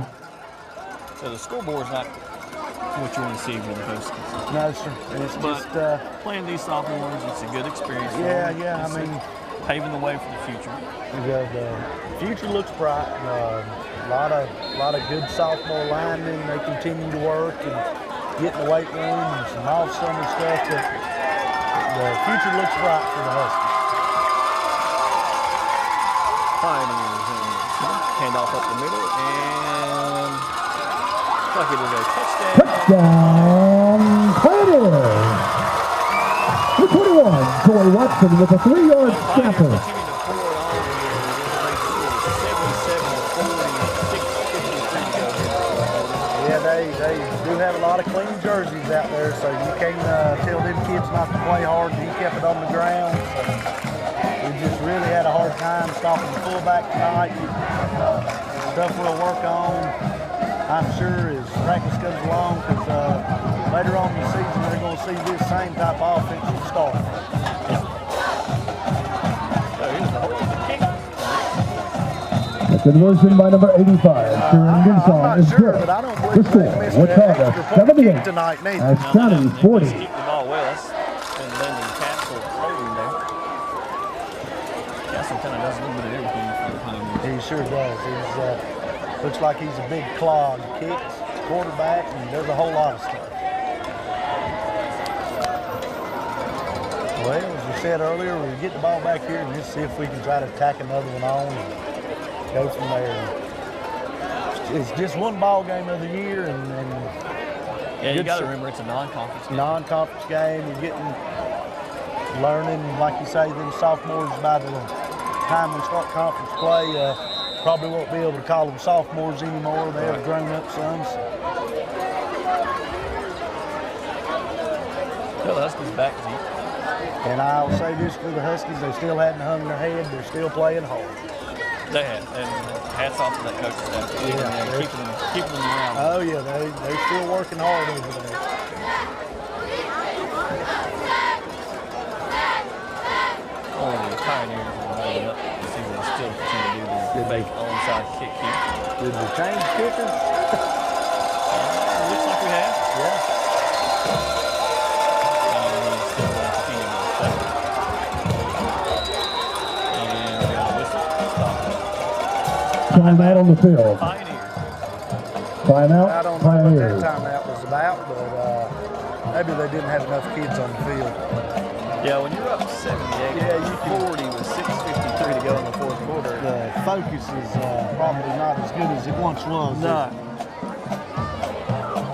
They're probably thinking about what they're going to do after the game right now. Probably, yeah.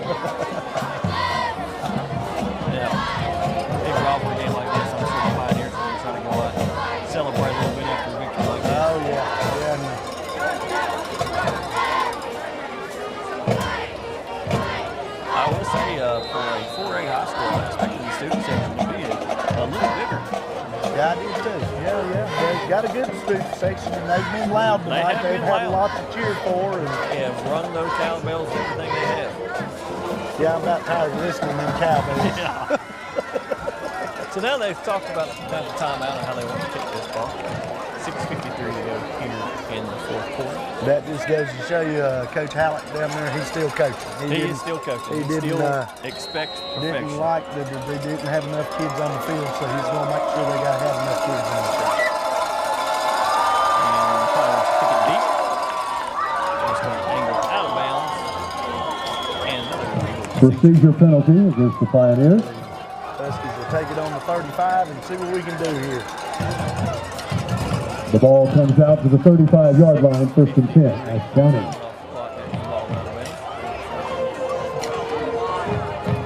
Pioneers welcome Avery next week. We talked about that earlier. It'll be a big game. County border game. Is that game here at That Watauga? game is at Watauga High School. Yeah. Oh yeah, that's they don't like each other. No, do not. Ashe and Watauga don't like each other, but I think Watauga likes Ashe a little better than Avery. I think you're right. So Ellis back in the gun. Takes a snap. Ran across the middle. The pass is complete to number 13, Grant Didn't play in the Thompson. first half, but he's had a nice second half. He sure has had a nice second half. Made some good Stopped on catches. the play Like I say, by number 3. the Huskies are still playing hard and trying to make some positive things happen here at the end of the game. And I'm sure as people in Ashe County see this school, there's going to be concerned that, we don't have Harold Murray. No, we don't. And it's still early in the season. Like Mr. Price is back, and he's had a good game, but I do know, I understand that they're going to use Mr. Price on defense some, too, which will help them in the Pass is secondary. complete from Colin Ellis to number 80, Judd Price. But they had decided that they wasn't going to use him tonight until he gets a total 100%. I feel like once the Huskies get into conference 1st and play, 10, Ashe County. everything will be fine. I think so. I think so. That was a nice pass from Ellis out to Price there. Brings the ball to the 30-yard line. 1st and 10 for the Huskies. Ellis takes the ball out of the shotgun. Looks to Price Looking for again. his buddy. He's got hit. And touchdown, Huskies. Touchdown, Nice Ashe pass County. there by Ellis. He had to get Complete rid of that thing. pass. He was Number getting some 80, pressure. Judd Yeah, Price. he stood in the pocket and took a good shot. 30 right yards. there. Pass But he's reception. sitting there And still that delivered the shot football. will definitely make Coach Biscopo happy. Oh yeah. Well, like I say, they keep they're not quitting here, so that's a good positive sign for the Huskies. Got a line up to go for 2 here. Ellis takes the snap. It's going to be a quarterback power right up behind Rivers, and he will get in the end zone. 2-point conversion For is the good. 2-point conversion. On the run, number 1, Colin Ellis. 5:40 to go here. The score, in the fourth 78-48, Watauga. 48-78. Pioneers. And your Ashe County Ford Drive summary of the game. 3 plays, and it looked to be like a 40-yard touchdown pass from Colin Ellis to Judd Price.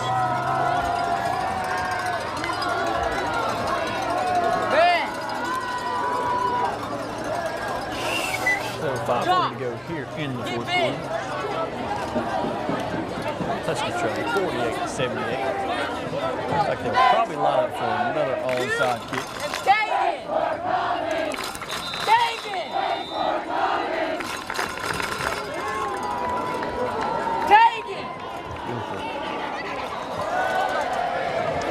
They're going to try for another onside kick. The last one almost worked. Yeah, it sure did. Got a good bounce. Actually, in this situation right here, you might as well work on that because you may be in a close ball game and need an onside kick. So, got to take some positives out of this right here. We're getting a little practice against live people, different people, and getting to work on their onside kicks here a little bit. So, Good kick, and it's straight to an up.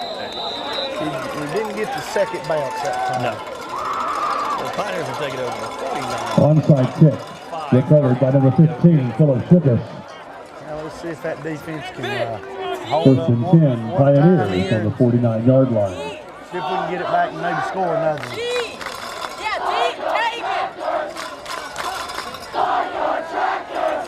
So Watauga's going to take over here, driving right to left.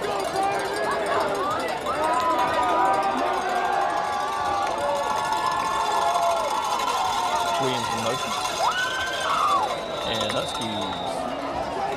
Nice defensive surge there for the Huskies. Yes, sir. One of those Joy Watson, the ball sophomore carrier. linemen, Hunter Knight. Stops on the play by number 11, Christian Jones, number 44, Senior lineman Caleb now. Farley. That's Mr. Shepard made a very nice play right there. I got my 55s and my 65s mixed up. He had an excellent game last week. He did. Mr. Shepard did.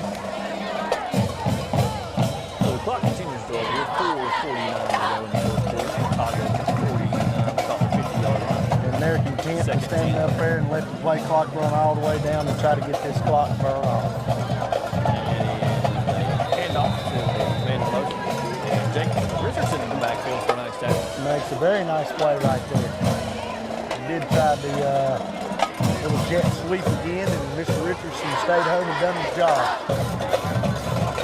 Clock rolling down. 4 to go.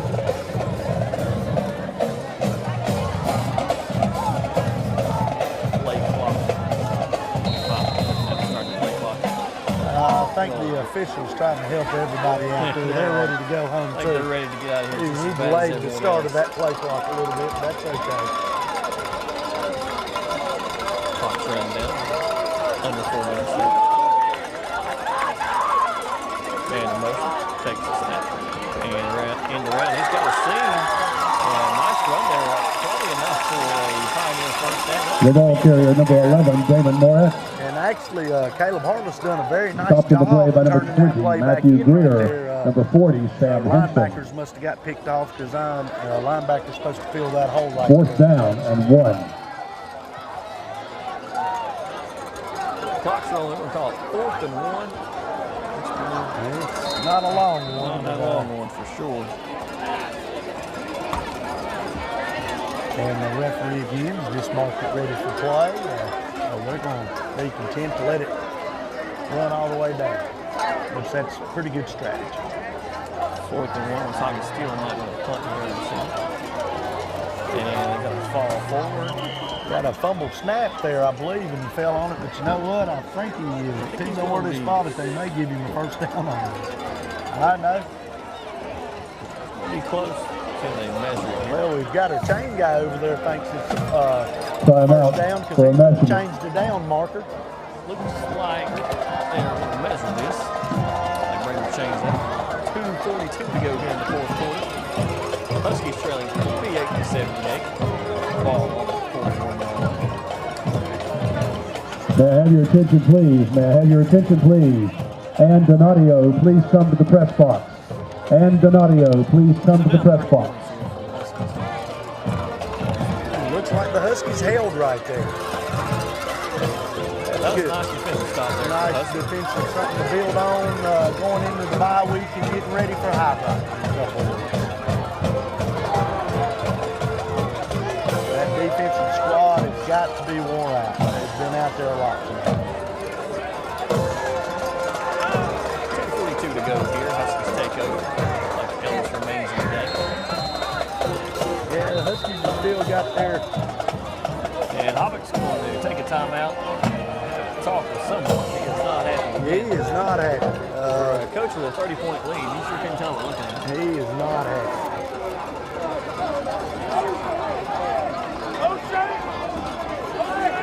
Evidently, he don't want the Huskies to score again. He's still working hard out there with a 30-point lead. He is. 2:42 to go here in the fourth quarter. So your coach champion, Coach Piscopo, what are you saying to him in the offensive tunnel? Just we're going to try to execute right here and score again. I mean, you know, just got to keep trying to execute. You know, just do your job, execute, and like I've said earlier, just try to get something positive here and just build on it for going into the bye week and getting ready for highlight in a couple of weeks. Ellis comes out, shotgun, he's got trips to his left, gun, a long receiver to this side. Revers in the backfield.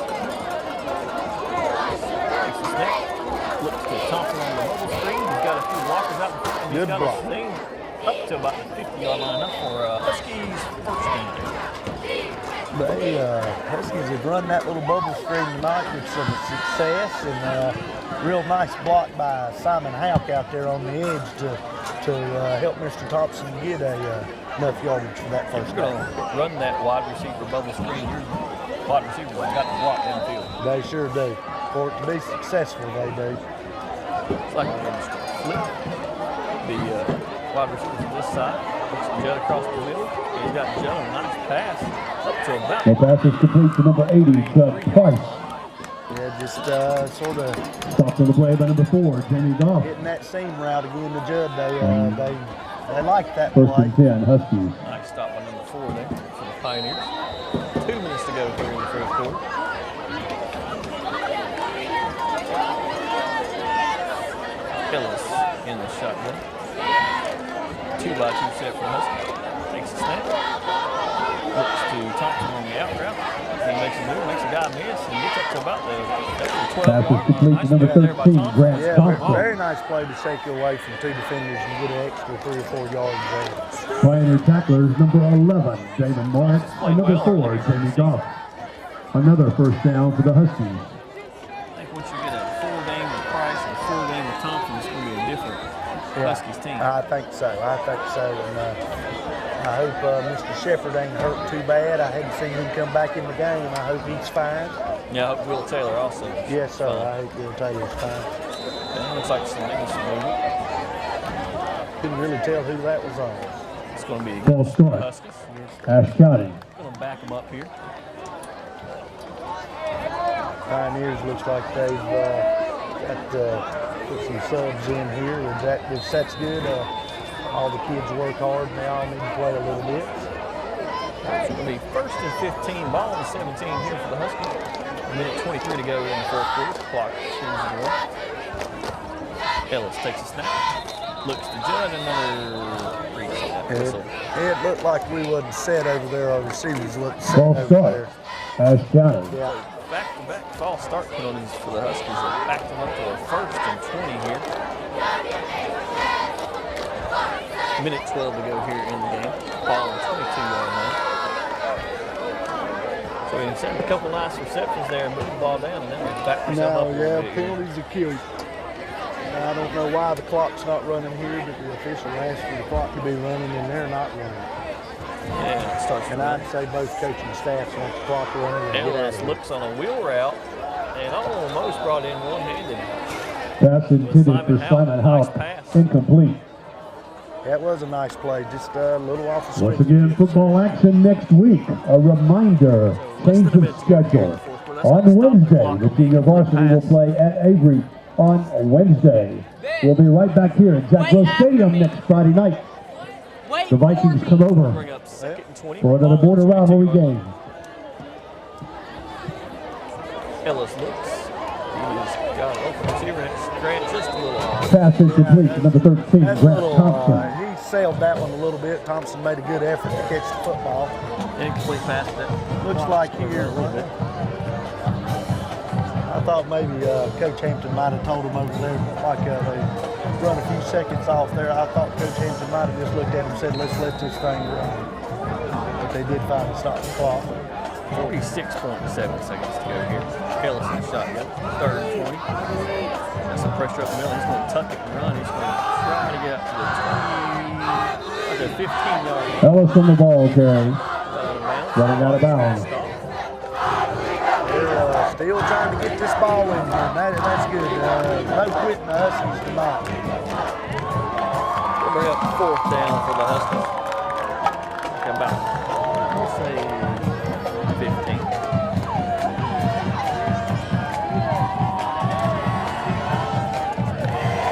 Ellis in the shotgun. Trips to his right. Looks back. Got Judd. And he's going to get out of bounds. It's going to be short of. Pass is complete to number 80, Judd Price. That's going to be your ball game there, folks.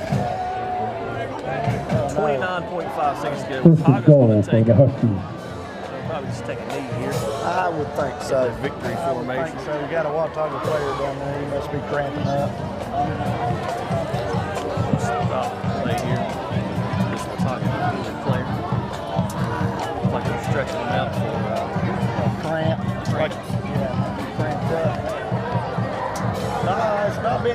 tonight. It's been a pretty good night for him. No, but you're going to get those cramps early in the season. Oh, yeah. Still not quite Sure game are. shape. You're off. 10 to 10. Let's see here. It looks like the Pioneers are going to line up in what they call victory formation here and just take a knee. We'll see if the 29 seconds clock, run off the clock, and come away with a good win over the Huskies. And I'm sure they look forward to seeing the Avery Vikings next year. They're going to get to its feet now. Yeah, they get High Country football score, McDowell 22, Avery 17. So with 29.5 seconds to go here, he's going to run off the field. And the Pioneers are going to they take mark it ready for play here, and one more snap will do it. victory formation. Mr. Green takes the knee, and that'll be your ball game. So Once again, fans, exit out the rear of the stadium, and if you will, help us with the trash. Getting the trash into the trash cans, that would be a great help. Over here. Thank you very much. All I can say is the Huskies played extremely hard and got a good Final score, Watauga 78, Ashe County 48. Whatever you want to call it, they executed offensively very well. I mean, the Huskies offensively 48 points. We executed pretty, very well too. You'll win a lot of football games scoring 48 points. Yeah, as for the Tigers put 78 points without completing or attempting a pass. It's very impressive. They threw maybe 3 there at the end of the first half, and that's pretty impressive. Of course, we ain't got any totals or anything right now, but I would say that their rushing for the night might have been 400 yards. Yeah, easily. So I think as we give our Skyline H the player of the game, I think we're going to have to give it to the player who returned it, Judd Price. I agree with that one, so 100%. He played a good game out here tonight. He made some great catches. Good to see him back in the lineup, and he played well. Yeah, he had several touchdown catches tonight and played a great game. Probably led us in receiving. I'm sure he probably did lead us in receiving. Still a little bit of a mystery why Mr. Thompson didn't play receiver there in the first half, but I'm sure there's a reason for that. And, he played well in the second half, but yeah, Mr. Price played very well, and glad to see him back on the field. So that's going to wrap it up here for us.